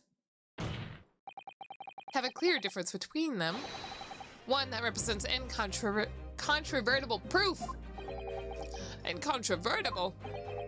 What difference? Look at the inside of the cups, just here. There's a clearly visible ring. Yes, a tea ring. Commonplace enough. Indeed, such stains occur all too readily when one leaves tea in the cup for a while. And yet, Mr. Natsume's cup has no such ring. Good lord, you're right, it's completely clean. And prithee, sir, what makest thou of it? Exactly what Mr. Natsume told the court yesterday. The Japanese saying he quoted. Drink tea while it's hot. Okay. That's right, yes. The jittering Mr. Natsume was true to his usual self on that night and drank his tea in no time. If, as you claim in your testimony, he didn't touch a drop of his tea, a ring would have developed on the inside of the cup as well. After the several hours, the tea was left standing. But, he's really thrown off. In short, Mr. Shakespeare, you clearly lied to the court. Get thee to another! Now, better forever. Objection! What are you objecting, beach? As a rule, I fill my hollow chalice up to 7 times during any one trial. Ah, what the fuck? I feel like my foot keeps cramping and I don't know why. You might want to keep that information to yourself. Fucking drunkard. Yet on occasion, tedium distracts me and I pour more times than I intended until the bottle is dry. Or you throw it into the fucking crowd. Your drinking habits are fascinating but irrelevant. On the contrary, they illustrate the fickleness of human memory. To William Shakespeare. Yes, my liege. Though you previously stated that you made the coins of ice from the leftover tea in the accused's cup, could it be that you were perhaps mistaken? Your Honor, he's leading the witness! Your Honor! Could it be that? Yes. Perhaps there was some tea remaining in the small teapot left at the scene. Your Honor! Your Honor! I call a judge. Oh wait, you are the judge. I was thinking card game judge's note. Yeah, what the fuck is this? Your Honor, this is clearly illegal!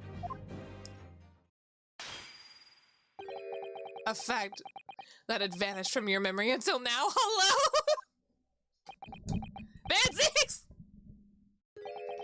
Faith, my liege, thou art a magician. Wow, you spawned the pot into existence. The pot that wasn't there at the scene! Well, there was a kettle, right?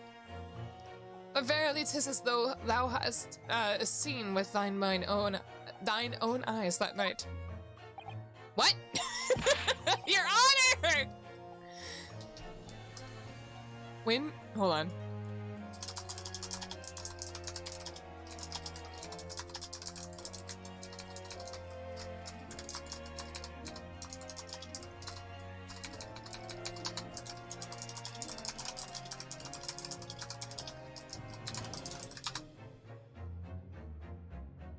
Wait, hold on.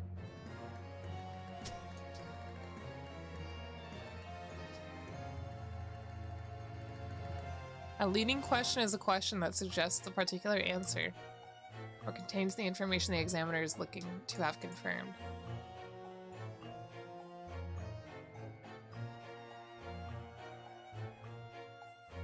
Is this legal?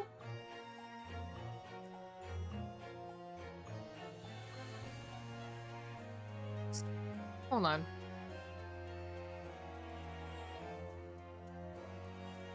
The propriety of leading questions generally depends on the relationship of the witness to the party conducting the examination.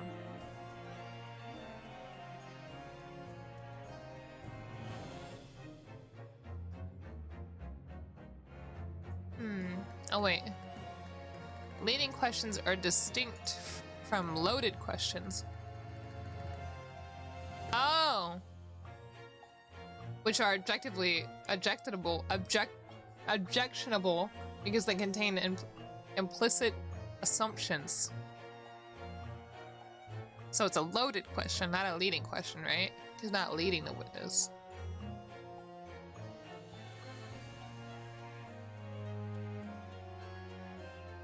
Or is it a leaded?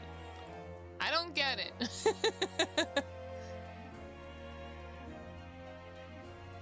I wonder if the difference is based on who's telling who what.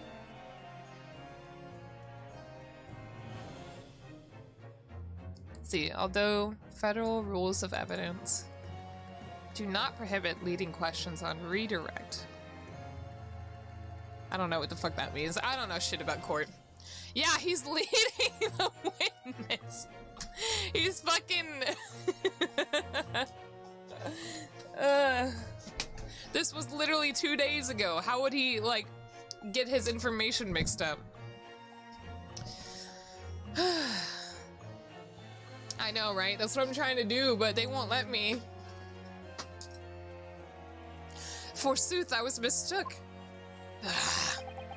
I did plan to use tea from the Japanese fellow's cup, but lo, when I looked, 'twas empty. And thus did I use the dregs of that festered in the teapot, as my liege did suggest. And you've just suddenly remembered now that you made a mistake before? Are we supposed to believe that? Shut the fuck up, Fancy, 'cause I'm not talking to you. People's memories are imperfect, my learned friend, which is why we rely on evidence instead. And? You got evidence? Where's the evidence? Man, Zeke, show me the evidence about the tea in this pot. But in any case, it makes no difference. Shut the fuck up, bitch. The victim's most recent testimony tells us two things of note. Firstly, that the poison was put in the victim's teacup only. And secondly, that this spoiled cup was not the source of the insipid ice coins that had bewitched this court. I hate you. I'm gonna fucking murder this man. Yeah, he says we use evidence that I wish I could be there right there when Van Seek says we use evidence. Just be like, okay, so where is it? What? Where's the evidence, Van Seek? You said we use evidence here, so where are you getting this claim that he actually used it from the teapot? Or the pot that was never mentioned before? You got the evidence to show that? Huh?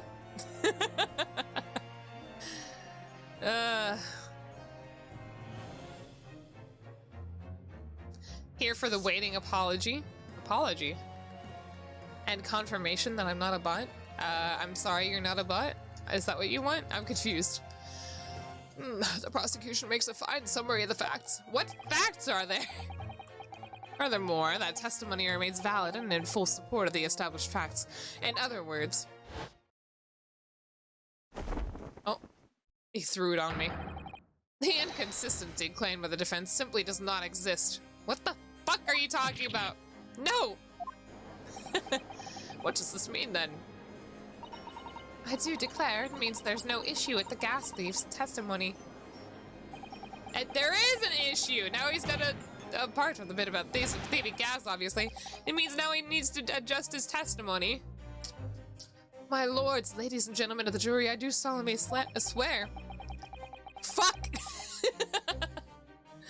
After I did dine at Grubb's Grubbery Ale House that night, naught did pass my lips but the black tea given to me by the Japanese, whose back be stooped as low as death. What does that mean? Oh yeah, you're right. Thanks, Kaunos.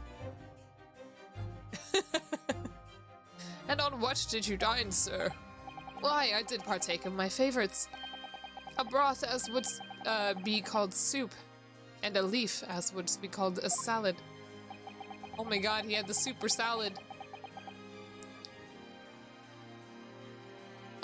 As insalubrious a menu as they established where it was served. What? Establishment. But you gods will give us some faults to make us men. Willingly would I suffer what punishment 'tis seen fit to serve a wicked thief of gas, but I pray ye wise and noble fellows ne'er forget the simple truth. That be one thing, and this be another. No, the super salad. Yeah, the super salad. Sure as all your humble servant Shamspeare doth entreat you, punish the Japanese fellow for his sins.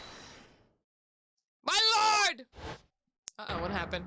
Oh, if I may speak, my lord. Yes, Mr. Foreman. I believe we may have been duped by that rotten defense lawyer. Huh? By me? I do declare you may be right. What do you mean, duped by... What?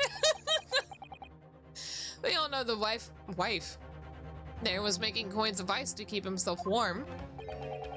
But as lawyer lad said, if he's stealing gas, he deserves a dose of poison, eh? What? He's been leading us up the garden path, that's what he's been doing. I really never said anything like that. But what we just heard from the victim there has opened our eyes again. We have reached a decision this time, and we won't be swayed from it. What is happening?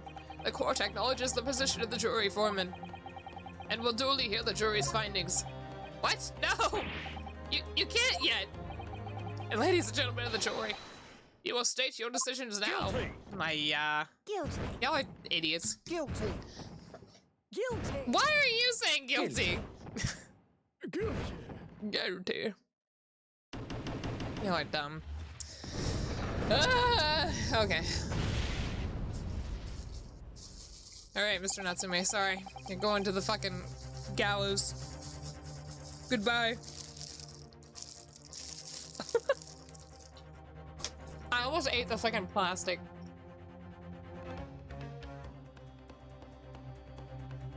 I'm gonna finish my snack real quick.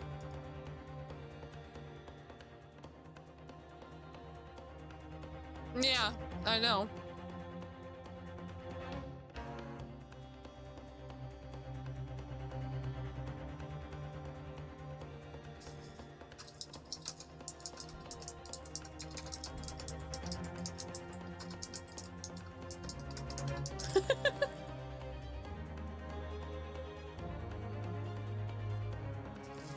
Yeah, but I want to eat. Okay, you'll hang tight.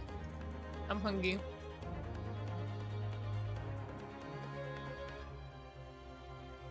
So what have y'all eaten for lunch? I literally just have like these fucking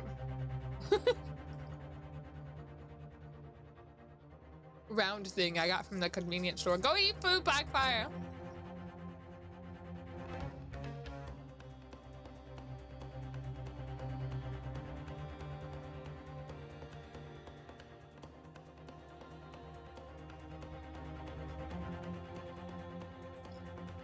Go eat your food.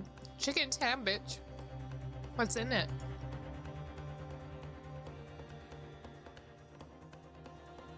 Leftover nugs? Excuse me.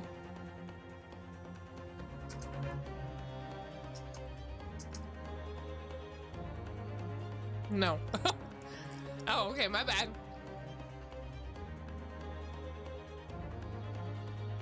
Sorry.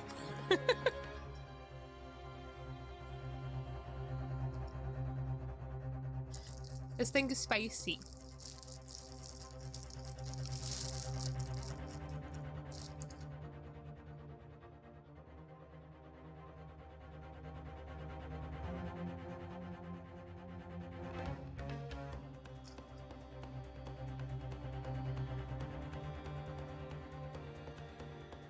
Breaded chicken, maple bacon, barbecue sauce on a cheese. Wait, what's a cheese bun?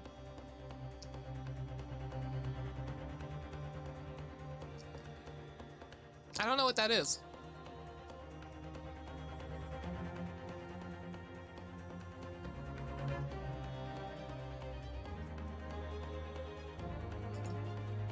All right, I'm almost done with my snack. Hold on.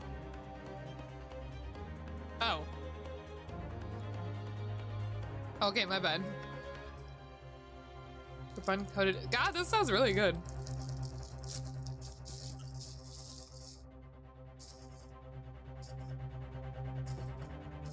Okay.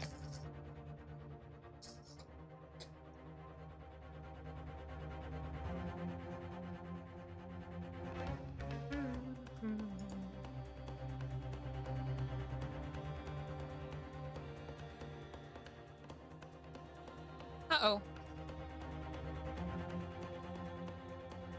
One of my friends wiped out on the road. Okay.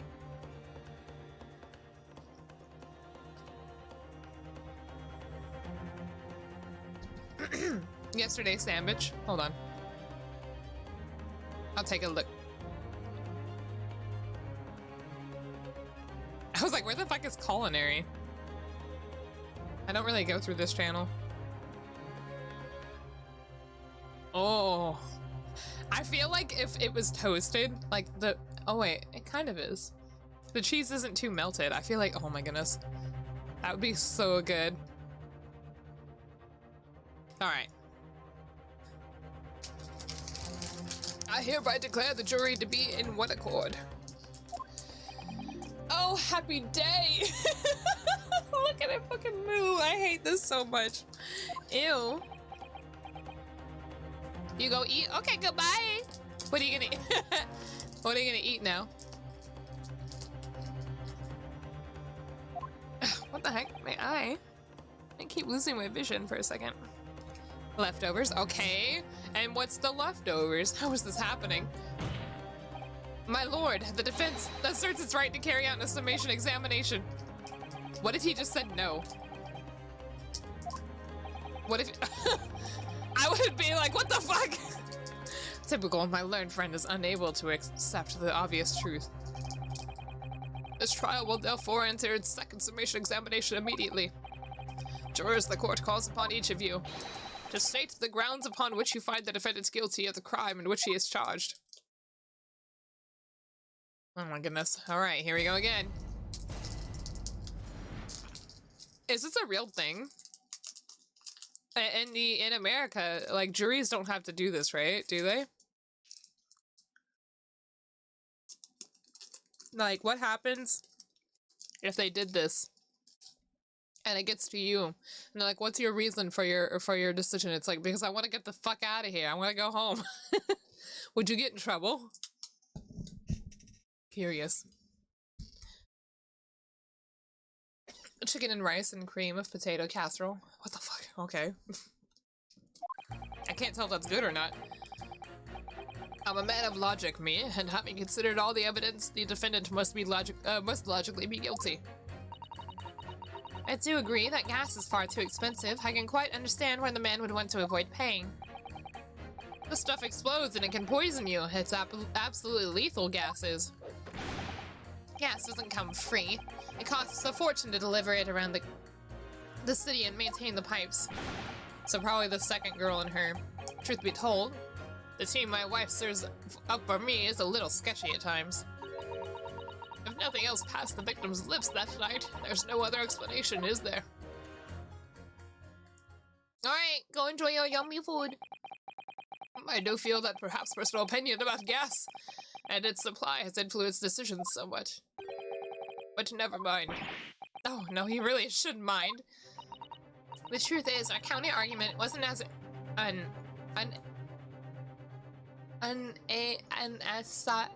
unanswerable.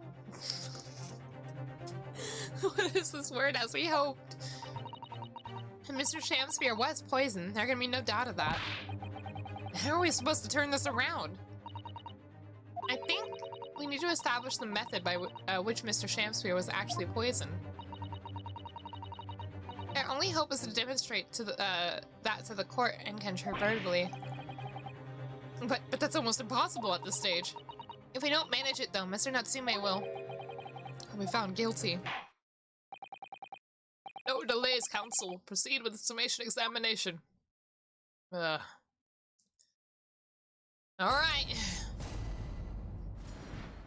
Fuck you! He points to the back. Let's see.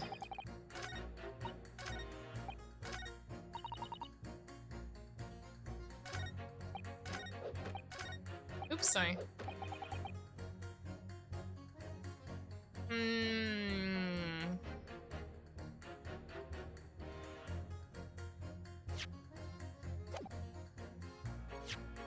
What the heck? Press the button. God damn. I'm just gonna see what they say. Can we please refrain from all this talk of gas? There's an all-out attack underway here, if you hadn't noticed, against my company's gas.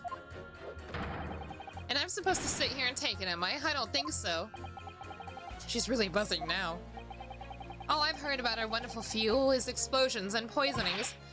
What about electricity, what about getting electrocuted? What about that? A little explosion here and there is nothing in comparison. An explosion could hardly be described as nothing, madame. Nevertheless, the theft of your gas is deplorable. My point exactly, but the gas thieves aren't even the worst of our enemies. We have far more devious reprobates to contend with on a daily basis, you know. More devious? Who, madame? Other gas companies, of course. Other gas companies? Not quite what I was expecting. We generate gas and we deliver it to our customers fair and square. Indeed, nobody is questioning that, madame. Altamont is an exemplary gas company. But there are other unscrupulous gas companies here in London that don't even have any gas at all. What? But if they don't have any gas, how do they go about selling it to people? You wouldn't think it possible, would you? But they steal our gas, you see, and sell that. They steal your gas? How on earth is such a thing possible? Gas companies like ours deliver gas to people's homes via a network of pipes. But these devious reprobates secretly disconnect our pipes and divert our gas into their own rotten pipes. Then they make a contract with the households supplied by those pipes. And make money for the precious gas that's rightfully ours without us even knowing. They're diverting gas through their own pipes illegally. What a brazen form of theft. When we visit customers' houses to collect the money from their meters, we always have to check whether or not one of these devious companies has been up to its tricks. Hello? What the fuck is this? Hello? Sir? Excuse me? Do you have something to say about that, juror number 3? Oh, golly, you mean me? I'm terribly sorry, I was just thinking to myself. I really did catch him off guard there. What happened?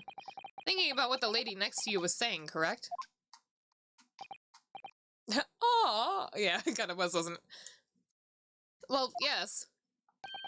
I just got a little riled about it recently, you see. Go on. An Ultimate gas worker visited my house the other day to investigate the pipe work. We need to ask for your cooperation while we carry out a secret check of your property, sir, the fellow said. So I let him, and do you know what he did? I'm afraid I have no idea. Please tell us. He proceeded to take one of my lights off the wall. Then he grabbed the exposed mouth of the pipe and started blowing into it. What do you think you're doing, young man? You're giving away company secrets here. Oh, please, everybody knows. But it was very nearly the death of me, I can tell you. What do you mean? I'll explain if you don't mind. As I said before, company secrets.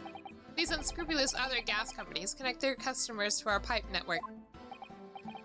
Yes, but how does blowing into the pipes come into it? Obviously, there's gas in the pipes, and it's at a fairly low pressure. By blowing air through the pipe, you can make the pressure drop temporarily. And if you do that, any lights connected to the same pipe will flicker for a moment. I see, in other words. If upon blowing into the pipe, the lights of an adjacent property that has no contract with your company flicker, you can know that these devious scoundrels have been meddling with the pipes. Oops, interesting. Flickering? Exactly, my lord. That's it in a nutshell. It's the reason why we have teams of workers going around neighborhoods to investigate which lights flicker. I don't think that has anything to do with it, to be honest. The trouble is, the particular worker who came by my house didn't know the strength of his own breath. He blew down the pipe with all his might, and you can guess what happened, can't you? Well, if you blew hard, then... Wait, you mean... That's right, the lights didn't just flicker, they went out! Along with the stove, gas started pouring into the house. Oh. What a disaster! Oh my goodness. The gas supply must have been interrupted briefly because the man blew too hard, so the flames went out.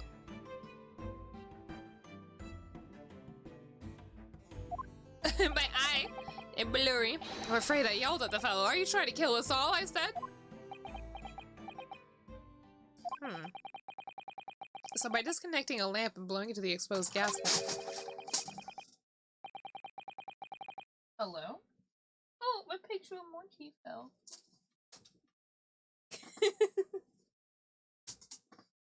Mochi, my wife! Are you okay?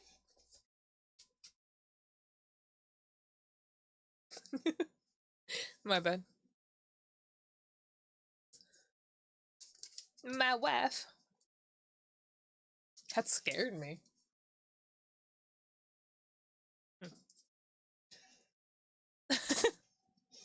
She couldn't breathe. It's possible to extinguish lamps and stoves connected to the same network of pipes. And then when the gas starts flowing again, it just silently seeps into the room. Mr. Naruhodo, I think perhaps... Yes, this is almost certainly the clue that we've been hoping for.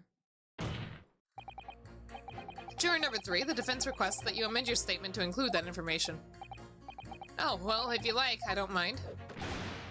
Well, I do. That's our company's secret method of identifying the rogues that try to diddle us. Like I said, madame, it's widely known already. Diddle. Hold on.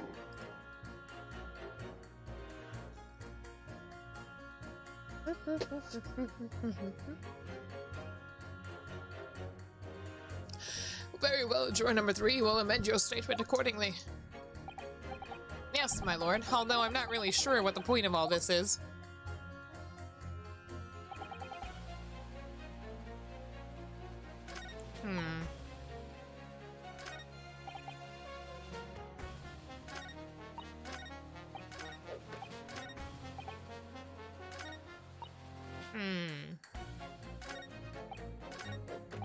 I thought about pitting these two against each other. Because the whole point is to pit the jury, right? But I'm gonna keep asking questions. This isn't the time or the place to just be discussing the price of gas, madame. But really, think of the injustice. Air is gas and air is free. Why should ultimate gas cost money? It makes my blood boil. I can feel myself becoming more ruthless than ever. This isn't the time or the place to be ruthless either. If I might interject here. Ah, yes, madame. It seems my fellow juror takes issue with the price on our company company charges for gas. But it's precisely because of thieves like this man that the cost goes up. Oh, what a beastly man. That unkempt mustache, those hunched shoulders, poisoning tea and stealing gas. He's not the one stealing gas. Utterly unforgivable. No, Mr. Natsume isn't the one who's been stealing gas. I'll thank you not to go adding on more crimes. Mr. Natsume hasn't been poisoning tea either. Well, anyway, I've quite made up my mind. It's as made up as the price of gas.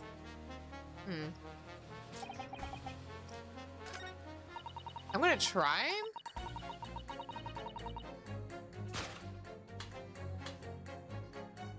Objection. I don't think that's gonna work, is it? Oop. What do you mean?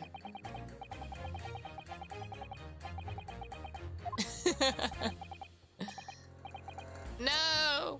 The whole point is to find anything that they'll fight each other over and put them against each other, right?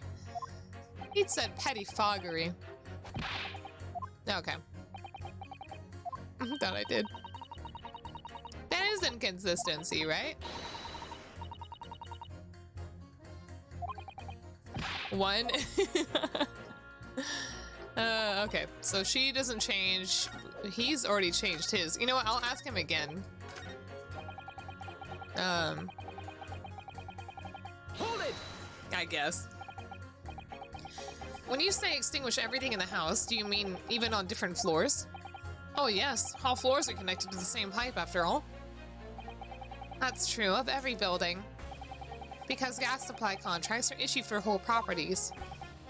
Well, I had no idea that it was possible to extinguish gas supply simply by blowing down the pipe.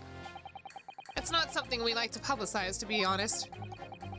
But we have to carry out these investigations, as I'm sure you can appreciate. Indeed, it has been mentioned on more than one occasion, in the papers even. Is that so? It's been mentioned to me too, very recently. An incident involving the gas stove going out inexplicably, almost leading to someone's death. Mr. Nato, although I think perhaps, yes, it's finally starting to fall into place. A secret link that joins all these strange occurrences. Fucking poisoning, perhaps.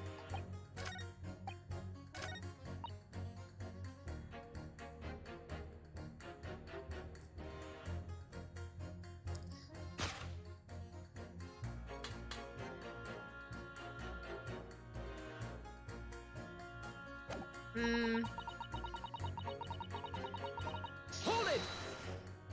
Let's see. Does that mean that if the victim could be shown to have ingested something else, you change your leaning? Sorry, what's that now? Oh, I was just saying. If the victim did actually eat or drink something else on the night. What's the matter with you? Sorry? I said if nothing else passed the victim's lips that night, there's no other explanation, is there? Haven't you been listening to me at all? Oh my goodness, I feel there's an English expression about a pot and a kettle that's appropriate here. Compared to the other jurors who don't even appear to have anything to say about the case at all, it would seem that this elderly gentleman has been listening to the proceedings far more intently. I suppose the trouble is, he has selective hearing. Exactly, but still, this juror may well be the key for breakthrough that we so desperately need. That's what I was thinking. No, now we go back. I haven't talked to all the other ones. I do think that the only way you shall overcome this difficult situation is by exposing the way in which Mr. Shamspeare was really poisoned. You have to prove that it happened some other way, and not via Mr. Natsume's tea. Yes, I know. The trouble is, I have absolutely no idea how it did happen. No, I've had a theory about gas poisoning this whole time. Why do you think we're talking about gas? Burger King, how's it going? Well, good morning. Whatever time it is for you. It's important to watch everyone involved and pursue if they really react to something that someone else says. If you're like me and you remind... blah, blah, blah, blah, blah, blah. I'll just start, I'll start from the beginning. Hello, Burger K. Burger.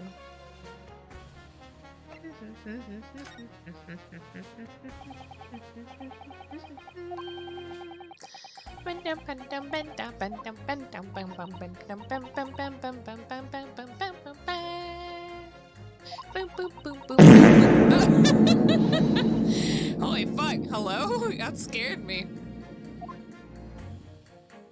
Jesus. Hold it! God. All the evidence, you say? That's right. And there's no room for doubt. It's all pointing to that Japanese man with the big mustache. Hi, Professor! Am I cold? Yeah, it's fucking freezing outside. This is the Englishman with the bigger mustache. Which means we need to show the man some new evidence to make him change his mind. If only we had that kind of evidence. Don't worry, this summation examination has barely started, really. Perhaps there'll be a shift in the situation that shows an existing piece of evidence in new light. Let's hope so. To start with, though, I need to find some way out of this deadlock. Is it finally cold for you, Professor?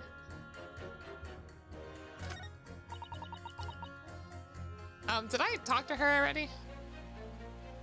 Yeah, we did. No, did we? Yeah, we did. Hold it! Still not freezing for you, though.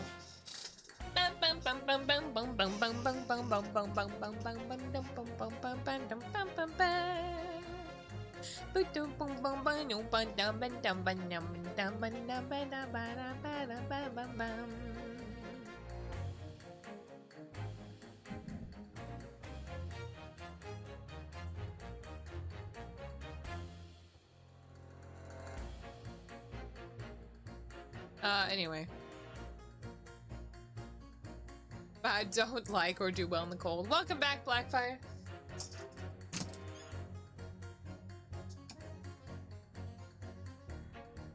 Okay. You mean it's poisoned? Wait, what? That's right, it's happened a tidy few times now.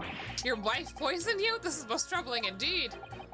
It's always days like this one when I don't get any wages. I get in at tea time, you see. And I see her doing it, my wife. She gets that devilish look on her face, and she slips some white powder in my tea. And you drink it anyway? I was brought up proper, I was. If someone gives you a cup of you drink it. And what happened to you? What did it taste like? It was god-awful, believe you me. Salty as hell. Salt? I think she just put salt in your... I think she just put salt in your tea, sir.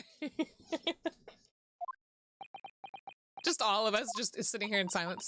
And I think perhaps what your wife put in your tea was salt. No!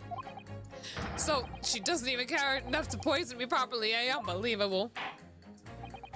Let's move on, please. Who am I supposed to point out, then?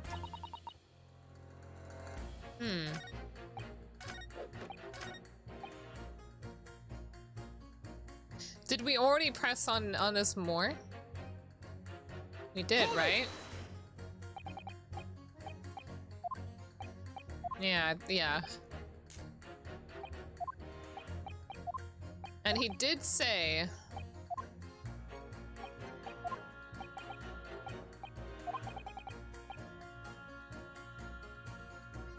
Oh wait, remember when Natsume said that, he would wake up and the stove had gone out, right?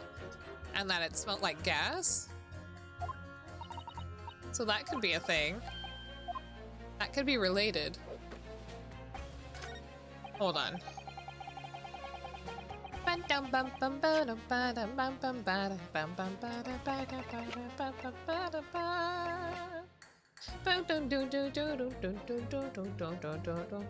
Notice how, like, you know, we see the handprints around the photo, so we assume it was related to the photo, right? However, the light right here. The handprints are likely from, to get, like, a sense of, what's the word? Balance. Because they had to step on a crate, right? So they would put their hands here while they stepped on the crate. So then they could reach up and grab the thing. But I don't know. I'm gonna guess this, it's supposed to be those two. We could assume it was gas poisoning. But I don't know if I need to present the photo to anyone. I could just keep trying. Objection. Oh, I guess that was it. Those two statements clearly contradict each other. Good gracious! To whose statements do you refer, counsel? Juror number 6, did you hear what juror number 3 just said? Yeah, what? Yes, of course. I heard him mumbling about something or other. There is another explanation here, I believe. Something besides Mr. Natsume's tea did, in a manner of speaking, pass the victim's lips on the night in question. What? What explanation?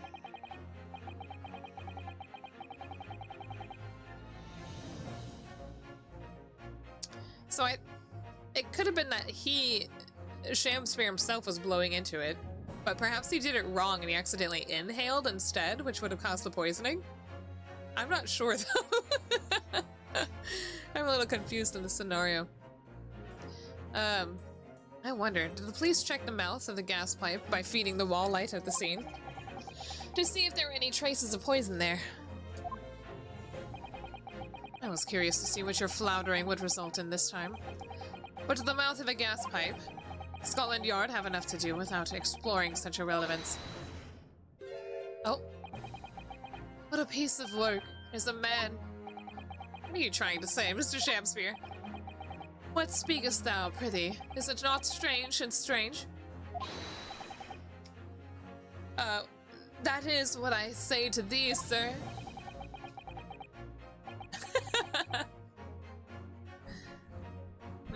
Who knows? I thought it had been quite clear, but let me put it another way. The strychnine could have been in the mouth of the gas pipe that feeds the wall lamp in your room.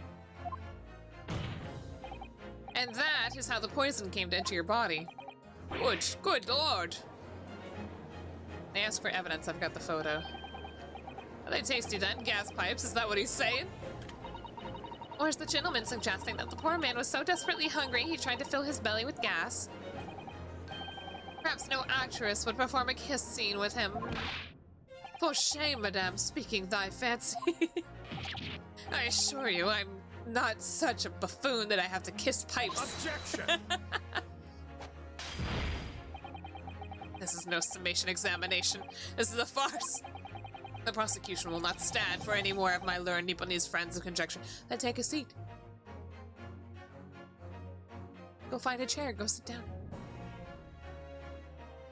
Meanwhile, I'm going to keep doing my examination. Thank you very much.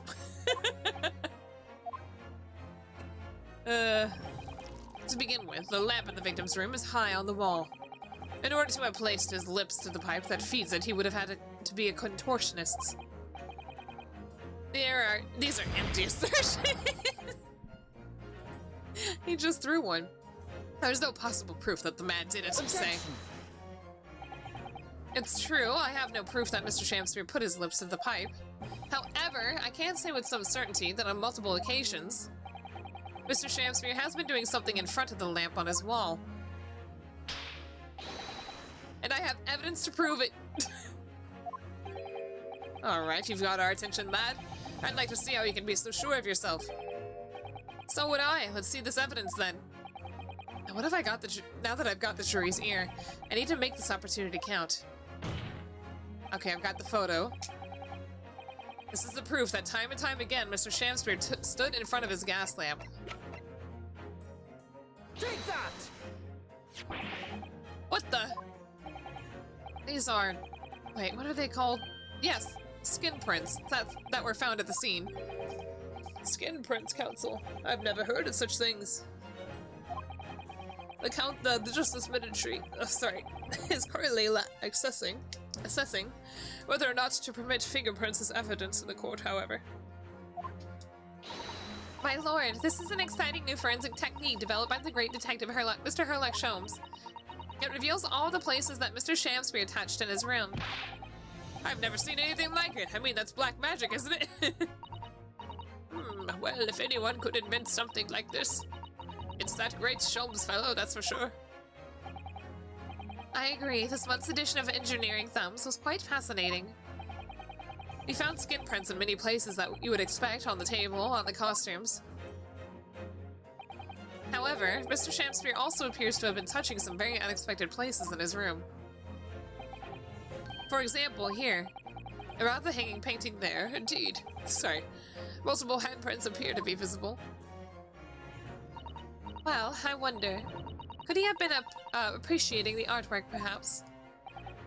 At first, my colleagues and I thought the same. However, imagine standing there with your hands where those prints are, and you would find yourself directly in front of... I don't believe it. The gas lamp. Ooh.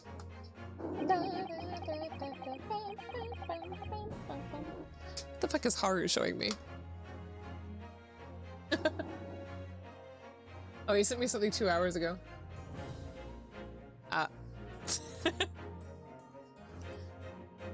Though the reason why isn't immediately obvious, it's clear that Mr. Shamspeare has regularly been standing with his hands to the wall in front of that lamp.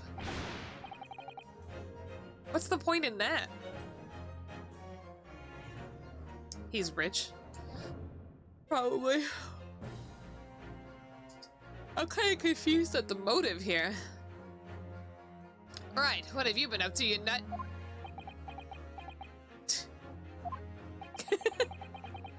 I'd ask the court to recall juror number 4's earlier statement. Me? What did I say? You said that blowing into a gas pipe would make the lights in the entire building flicker. And now if you recall juror number 3's statement... What? Me now? When the gas worker who visited his home blew with too much force into the pipe, it caused all the lights in the gas stove to go out, and gas started leaking into the rooms. Obviously, that incident was an accident. However, the simple fact is... if Mr. Shamspeare were to have blown hard into the gas pipe here in his room, he could have extinguished every other light and gas stove in the building at will. Crikey! Are you suggesting that the man purposefully caused the gas to... Oh. Are you saying you perhaps implying I'm leading the jury? Whilst I acknowledge that the prosecution is required to remain silent during a summation examination, I must toast my learned friend's utter disregard for the letter of the law. And what letter is that, sir? What is the meaning of this, Lord Van Zieks? This curious photograph, or whatever it is, presented by the defense, the so-called skin prints. Clearly, that cannot be accepted as any form of usable evidence in this case. But it's an exciting new forensic technique developed by a great detective. I knew he would throw this shit at us. He did it that fucking other time, too. It's nothing. A mere toy developed by an amateur sleuth with too much time on his hands. The letter C for cranberry. You got it. Ugh. Certainly even research of this nature by the esteemed Mr. Sholmes cannot be recognized by the court as formal evidence. But... Oh. Oh, it's Susato. I thought it was the jury lady. Please, my lord, if I may. Miss Susato? It was not the defense's intention to submit the skin prints as formal evidence. It was merely wished to present the results of the great detective's investigation of the scene as a tool by which to explain a possibility to the ladies and gentlemen of the jury. Oh. Kinda got him stumped there, huh?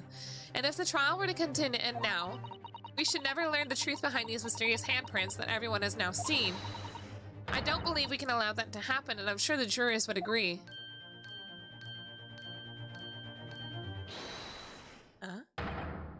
You're right! Whether those strange handprints are a significant clue or not, it's down to us to decide. Jury number 3. Oh yes, I do declare, the great detective's investigation results sound absolutely fascinating. And I want to hear what the shady actor fellow has to say about those shady handprints. Oh, we got 2. Not enough, though. What's the matter with you two? That was foolhardy. Well, I did say it, didn't I? And I don't like to break a promise. No, wait! You heard his lordship. It's not fair, Dinko. Oh, that's it. No, we need one more, don't we? Or is making it even all we needed? Oh, well done, Mr. Naruhodo. If just one more juror changes his or her mind, Mr. Natsume's trial will have to continue. Thank you, Mrs. Sato, but I couldn't have done it without you. Oh no, it was you who identified the clue after all. This is very much your success. Uh-oh. Why, Mr. Shamspeare, you seem to be losing your composure. Just one more juror, Mr. Naruhodo. You can do it! Very well, continue, counsel. Who do I talk to now?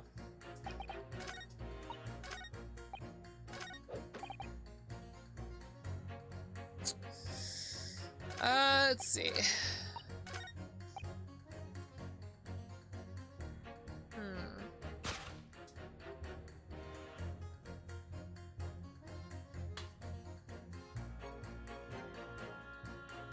I actually have no clue what I'm supposed to do at this point.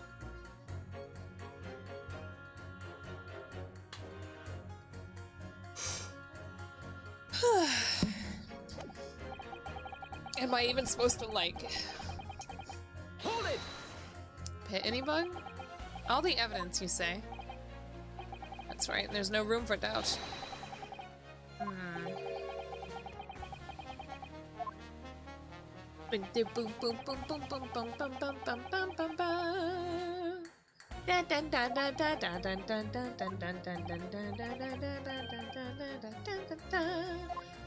This is new, I think.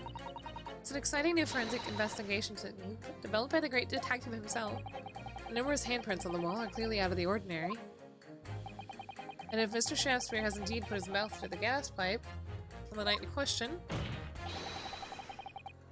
can't be denied that there's a possibility that's where the poison was. Well, yes, I won't deny that it's playing on my mind. But as the prosecution rightly says, we should pay no heed to unacceptable forms of evidence. And besides, yes, even if the fellow has been up to some mischief with the gas pipes dozen of times before, it doesn't mean he got up to the same shenanigans on the night in question, does it? Oh. If you can't make your case better than that, I'm afraid I can't change my stance. You do make a very valid point, sir. What? That's true. Perhaps I was a little hasty. No, wait! Look, you've got your chance here, haven't you? So it's time to prove your theory. If you and your Japanese cohorts that is. Just leave our nationality out of this, please. Mr. Naruhodo, if you can't substantiate our position, I'm afraid the jurors that changed their minds before may very well change them back. What can I do? Is there more proof I can give here? I don't think so. Proof of what? That he actually put his lips to there?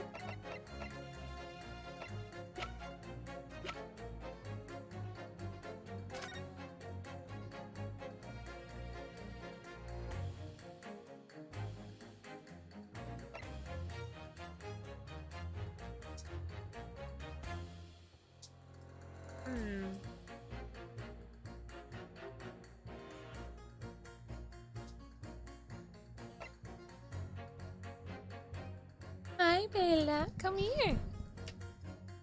Come on, baby. Are you okay?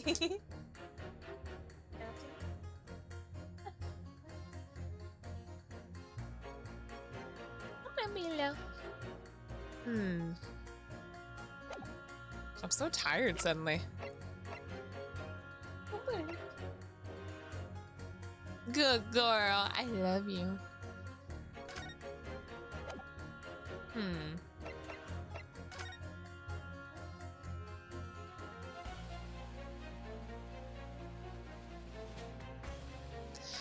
Do. Oh, I didn't mean to look at anything.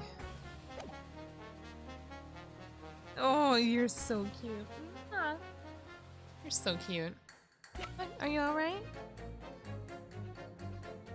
How's your nose, baby? Oh. I don't know what the fuck. I don't think I have anything yet. Can I show that Mr. Shamsby really did blow into the gas pipe on the night in question? I have supporting testimony? From who? Oh, wait.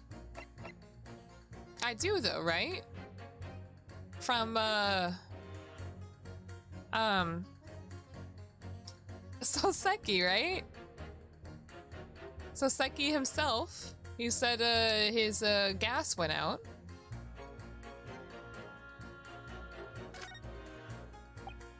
No, in truth, I don't have evidence to support my theory. However, there is witness testimony that substantiates it. What's that? Testimony?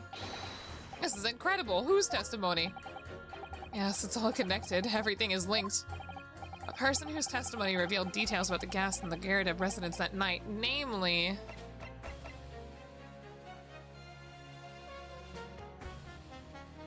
that night. Take that! Obviously. I'm talking about the defendant. Okay. I was like, it's not Mr. Kirito because it was the evening, right? No, no. Mr. Soseki Natsume himself. The defendant. At the very beginning of the proceedings here in court yesterday, Mr. Natsume said the following. Oh, Bella. My lodgings. There'd been a whole series of strange happenings in my lodgings. Oh, Bella. Take a seat, girlie. Even on that fateful night it happened when I returned from Mr. Shamspeare's room. I lit my gas stove and climbed into bed, but before long, the stove went out, and somebody tried to kill me!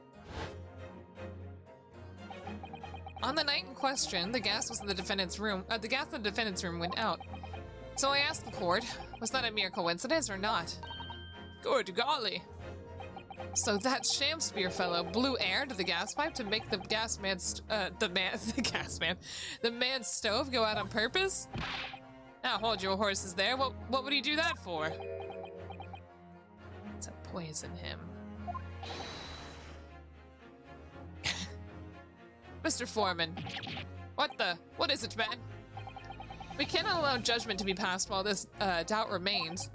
It's true that I don't have conclusive evidence yet. However, you must surely agree, there's more to this case than meets the eye. Transformers!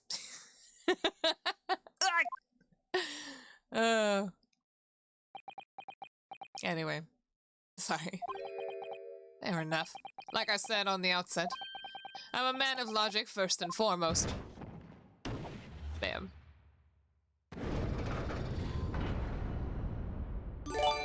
I think the fact that he got poisoned was a complete accident. Blinded Swordsman, thank you for the follow. Welcome to the Hana Horde. I think his intention was that perhaps he was so petty against the whole debate, the Romeo-Juliet debate, that he tried to poison Soseki in the same incident, poisoning himself by accident. Does it smell funny? But it's warm. No! Oh my god, Bella. She bit the hot hand container. There you go, girlie. That's 4 jurors leaning towards not guilty, my lord. We've overturned the decision. Therefore, the defense calls for the trial to continue. Sucking on a gas tube probably would poison you. Yeah. Can't believe it. As the defense has rightfully indicated, the summation examination has concluded with the majority of jurors altering their decisions. 2 jury members now called guilty, 4 now call not guilty. Therefore, the jury's opinion is conflicted, and in accordance with the law of this land, I hereby order the continuation of this trial. Bella, quit biting me! Mr. William Shakespeare. My lord, how can thy humble Shakespeare serve thee? What say you in response to the various revelations made during the summation examination? So God mend me, I do solemnly swear. I recall aught of either the lamp or the pipe. No, quit, Bella! What the fuck, you wanna die? No! But your handprints made a tiny mess all over the wall there. How do you explain that, eh? No, stop it! What is wrong with you? She's... I am done with this. The dignity of the great courtroom has been sullied enough already. Juror number 5. Oh, me? As I went to some pains to point out already, a print from the self-professed detective's toy has no place in British court of law. As such, whether or not this man did indeed stand before a gas lamp with his hands against the wall remains at this time unestablished conjecture. You would do well to remember that. Goodbye, Bella. I'll miss you. Objection! Oh. But the prosecution must concede that it would be extremely simple to verify. Just order the mouth of the gas pipe feeding that lamp into the Mr. Shakespeare's room to be examined. If there's any traces of poison there... Objection! What the cat doing? She left. What appears to be extremely simple is my Nipponi's friend's mind. You'll recall that in order to check for the presence of poison in the tea, some remnants of tea were required. Yes.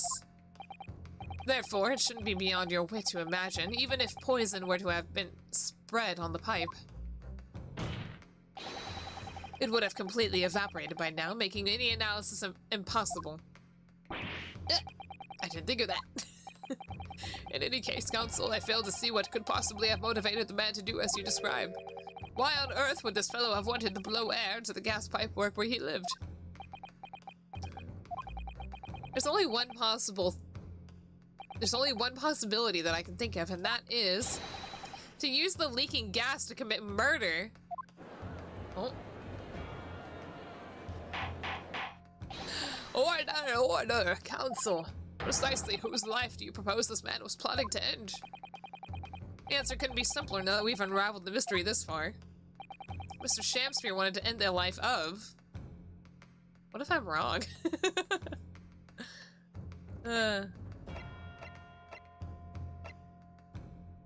So blowing... Oh, almost said Craigson. Most likely Soseki Natsume, right? That's what I was saying earlier. I don't think... Because, you know, if you're blowing down into a pipe, it would disrupt the flow of gas, which would, you know, kind of blow out the lights of everywhere. However, blowing it down would cause the gas to blow out from whatever is down, right? So that would just be Soseki Natsume. Take that! If a gas lamp were to go out, it would be noticed immediately, of course. But a gas stove, on the other hand, could be silently extinguished by the killer without anyone noticing. I live around these parts myself, so I know what it's like. I can tell you, trying to sleep without the stove lit is pretty much suicide. You'd freeze to death in no time. Mr. Girda, the landlord, has a large fireplace in his part of the residence on the top floor. In other words, it wasn't the landlord, but the fellow lodger whose life Mr. Shakespeare was trying to end. Outrageous! Prodigious! I'm talking, of course, about the defendant. Mr. Natsume isn't the villain in this case. He's the victim this man was trying to murder. Good gracious. Interesting. Objection. The accused is actually the aggrieved. Interesting. However, the fundamental facts of the case remain unchanged. Namely, that the accused is the aggressor here. What? How can you still claim that? Let us indulge your fancies for a moment and assume that there was indeed poison in the mouth of the gas pipe. The question then arises, who put it there? What? Am I confusing something? Who put the gas in the gas pipe? Is that what you just said? The only logical conclusion is that the person responsible was aware of this man's trickery with the gas supply and his intent to kill.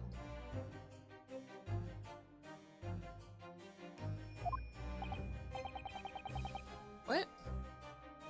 Yes, that would indeed seem logical.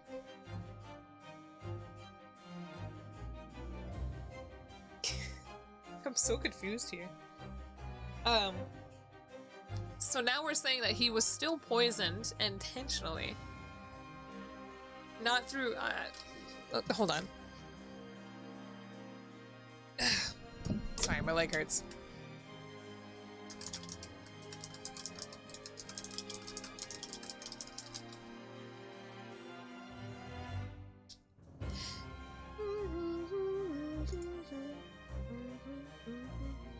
So I think when I looked it up earlier, strychnine, I couldn't find anything that said strychnine was found in gas, so I don't know why I keep assuming that. So, either way, he was, I think they confirmed he was poisoned through the strychnine, right? Or with strychnine?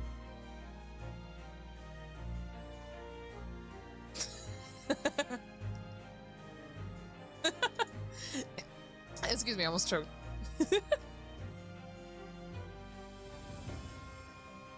But now they're saying that if he was poisoned through the gas pipe,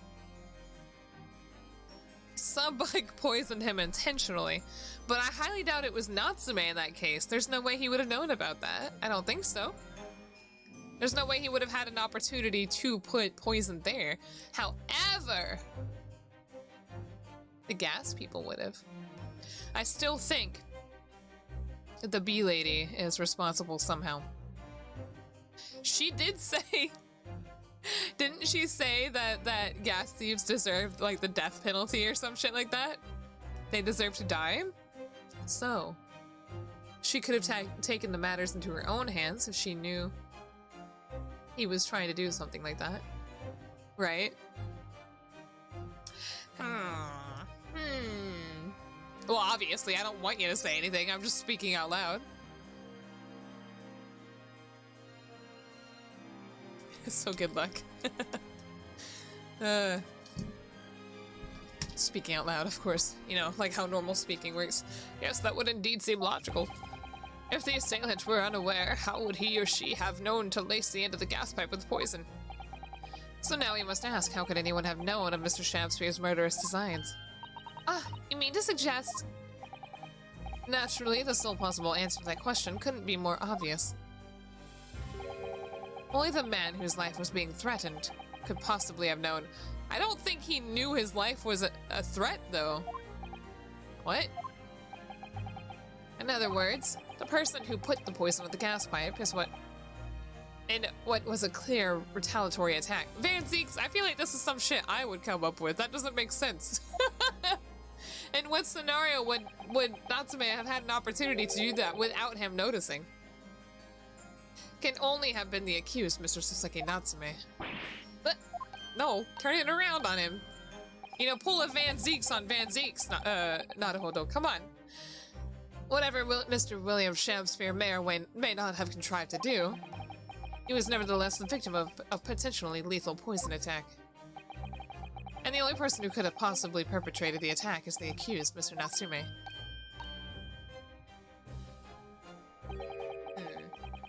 The defense counsel's theorizing has failed to avert suspicion from the accused, far from it. In fact, now that a clear motive for the poisoning has been successfully established, that suspicion is greater than ever.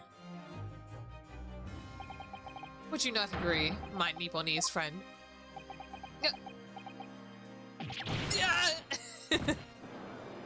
But what if a stake blocked the pipe? Now that is a question that needs to be answered. How did he manage to turn that around? Oop. On me so rapidly. Mr. Naruhodo, you must respond. Otherwise, the members of the jury may very well change their leanings against us again. And this may be our last chance to gain the advantage. What advantage? Come on. Well, it would seem that somebody put poison on the gas pipe in Mr. Shamspeare's room. So we must name that person now and absolve Mr. Natsume of guilt. You mean name the true culprit? I have an idea. I know it might sound impossible, but if we fail to do that, I have no doubt that Mr. Natsume's fate will be sealed once and for all. As it happens, one possible culprit does come to mind. The evidence, the poison. It's all pointing to a particular person now. God, I hope I'm right. The prosecution calls for the jury to consider their leanings again. It's either the lady or it's the bee man. Meter man. I trust you'll make the correct choice this time, Mr. Foreman. What? Oh, don't you worry. We know exactly what... Oh. I have an idea. The only proof I had is in her words. There's one other person who I believe could have been involved in all of this. The true culprit of this crime. Oh wait, so we know it wasn't Mr. Meterman. Well, I don't know about that, but never mind. The true culprit? A term found only in second-rate novels featuring third-rate great detectives, my Nipponiese friend. But why not? Damn, hold on.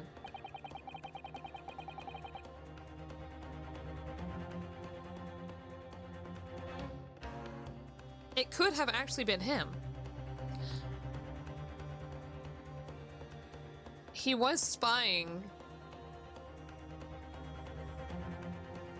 in the window, and it could have been his reason for doing that was to see if he would blow into the pipe or not.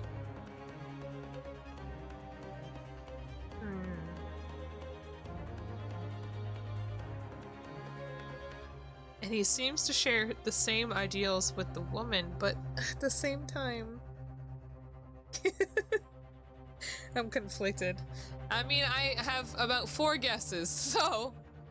Let's see, this farce has gone on for so long already. I see no reason to cut it short before the disappointing climax. Thank you. Tell us, my learned Nipponese friend, what is your latest theory? Who is the so-called true culprit of this crime?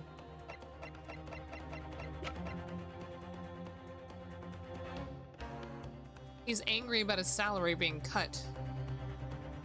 It could be him. But she's angry about the gas being stolen. And it could be her. But we know he's actually had access to go inside and check it. Right? Hold on.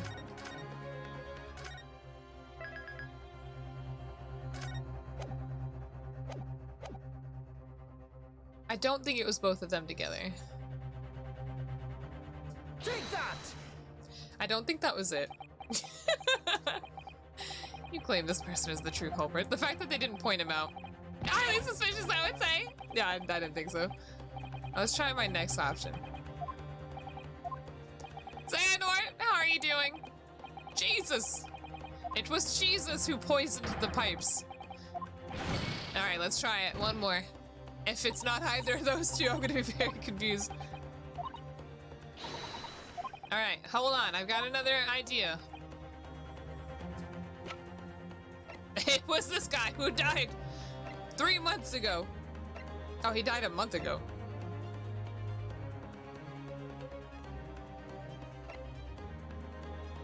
He also died of gas poisoning?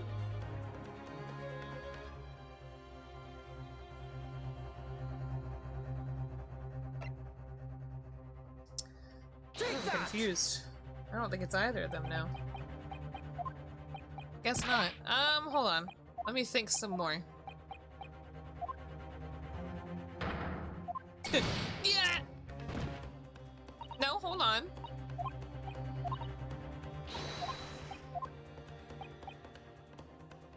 The true crime of which? Hold on now, hold on.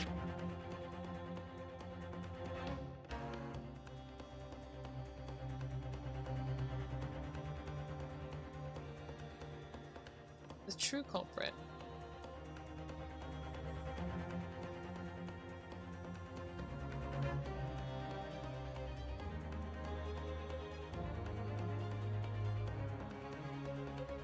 Is it just sham spear?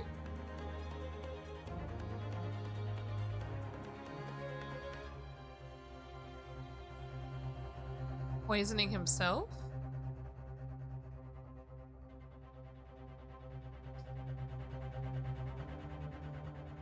Those are my three options, to be honest. I'm pretty sure I don't have anything else. I highly doubt it was fucking Gyarados.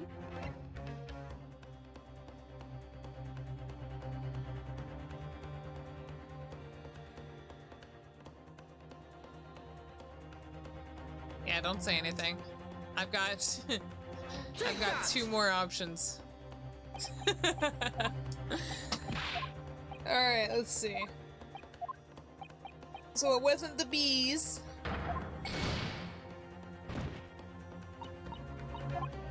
No help. I got one more.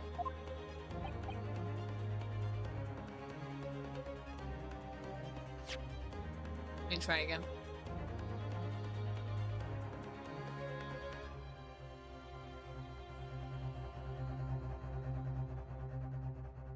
One other person who I believe could have been involved in all of this.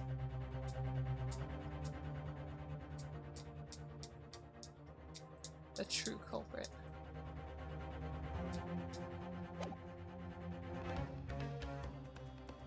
It's fucking Olive, she did it!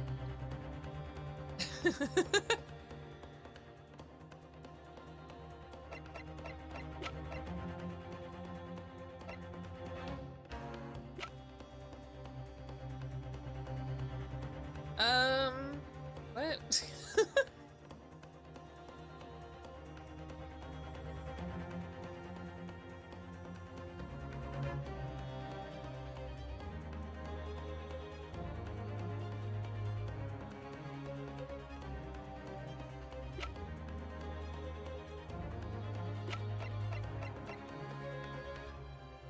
There's no way it was her. Y'all, I'm straight up confused. I had reasonings for my previous decisions, however, if it's none of them, I have no fucking clue.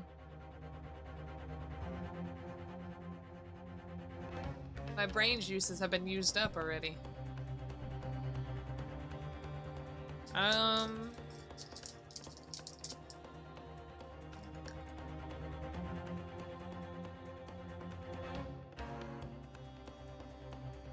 A shot in the dark. I've got one chance left. Hold on.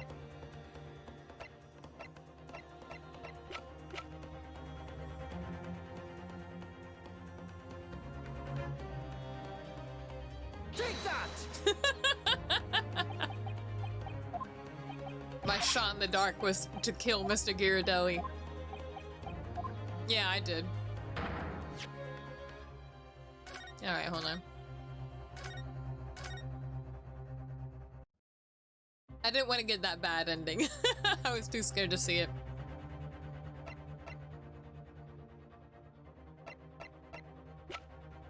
What the fuck?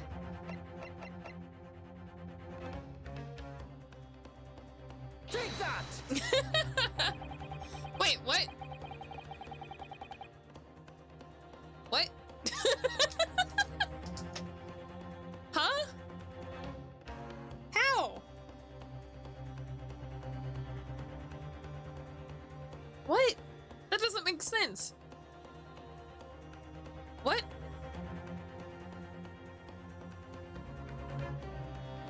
Hi, Billy. What the fuck? How was it Olive?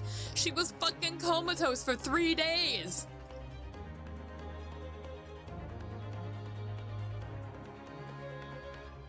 You know, I know she could have been like, oh, revenge or whatever, because my boyfriend, my fiance died from the same fucking shit, right? But what? How the fuck did she even get access? I need to, what? Why does Ryunosuke even think it's her?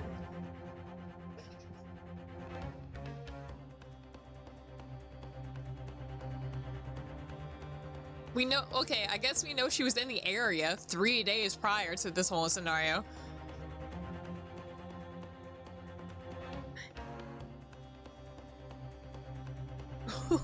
What? Hold on, let me finish eating my snack here.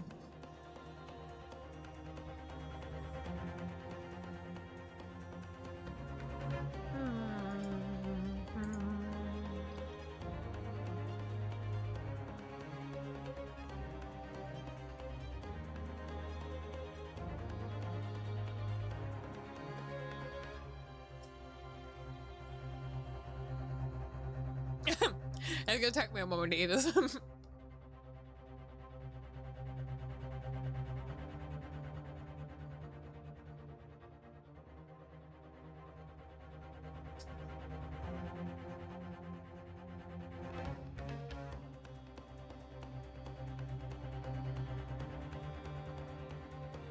The only thing we could have, like, assumed from her is that she had poison from the fucking... from the hospital, but there's no reason for us to assume that she had it prior to this incident.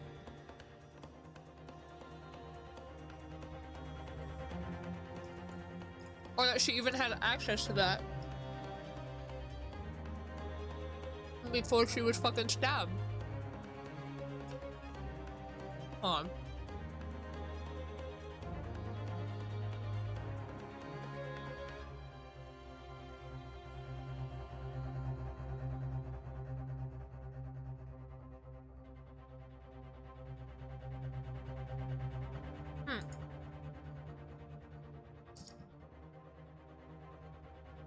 This is like the fucking newspaper thing all over again, but worse. Okay. I don't know why that piece of candy took me so long to eat. What the fuck? I said olive as a joke. How is that right? Maybe they'll explain it. Maybe they'll explain it. I hope they will, because I'm really confused. The name of the person responsible for the poison that afflicted Mr. Shamsphere is, I believe, Miss Olive Green. What the fuck, though? Miss Olive Green. Miss Olive Green. I do feel as though I've heard that name in the recent past, Council, but I don't recall where. Miss Olive Green. The woman from 6 days ago. See, yeah. Well, that was 3 days prior to the previous incident, right?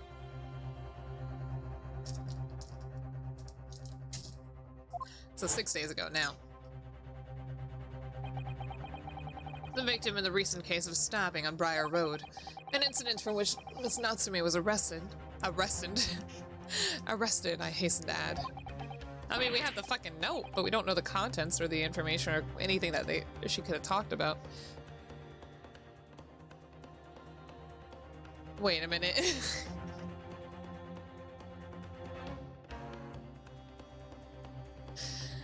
I even fucking recognized the fucking letter when we saw it, right? That the other piece of the fucking letter was inside of inside of Shamspeare's fucking, room.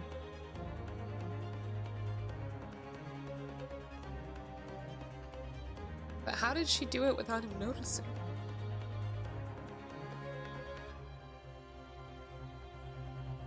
All that was done before the stabbing, then. Huh. Oh, of course, yes, Miss Green. She was left comatose for some 3 days, I believe, but I hear she regained consciousness 2 days ago. I hardly need remind the court that Mr. Shamspeare's poisoning took place 3 days ago. Given that the woman was lying comatose in a hospital bed at the time, she appears to have a rather fine alibi. True, on the night that the incident occurred, Miss Green was in hospital unconscious. So on the face of it, it would seem that she couldn't have possibly be responsible, but still. My colleagues and I visited Miss Green in hospital yesterday, and we found her to be in possession of a bottle of poison. Good gracious, she had poison? And there is another fact that links Miss Green to this case as well. The defense requests that she be brought to the witness stand in order to explain the details to the court. Tell me, Mr. Shamsphere. My lord, pray, what be thy bidding? Are you acquainted with Miss Green? No, never heard of her. Judging by the look on Mr. Shamsphere's face, I think perhaps he genuinely doesn't know her. At least, not by that name. Has Naruhodo changed shirts? No, I don't think so. Pretty sure he's been wearing the same outfit the whole game. Oh, except from the very first trial, right? I don't fucking know. Maybe not then. I think he's still wearing his Japanese outfit. As the voice of Her Majesty prosecuted here, I adhere to my word. We will see my Lord Nibboni's farce through its conclusion.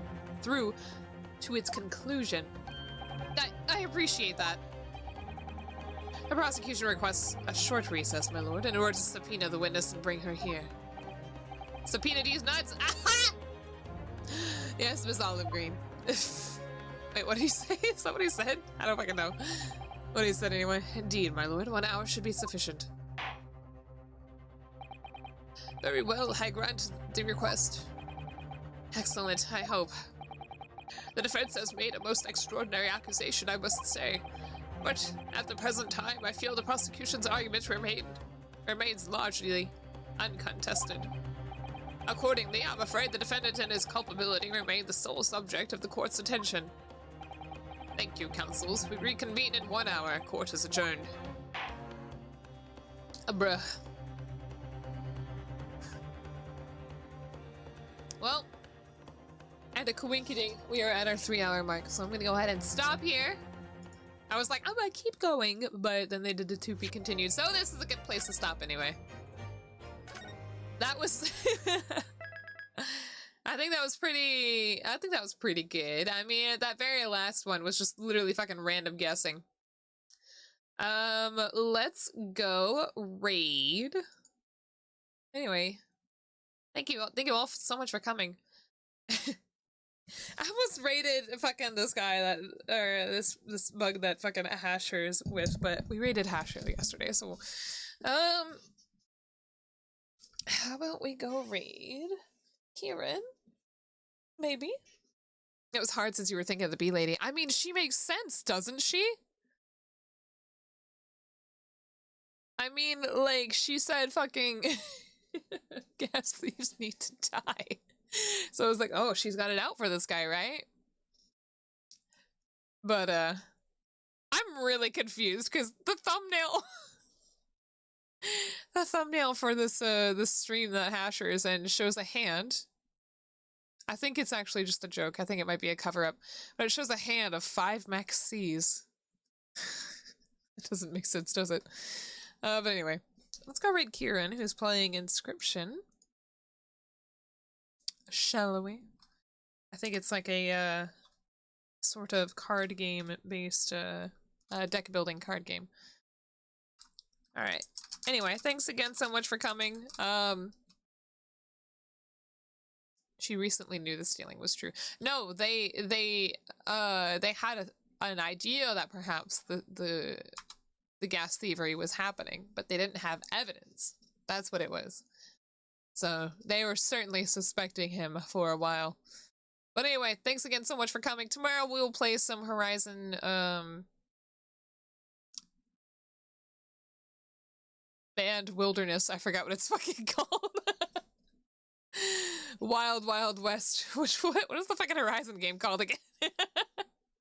Forbidden West. Okay, there we go. How did I get it wrong both times? Anyway. I'm not sure what time that one is. Probably...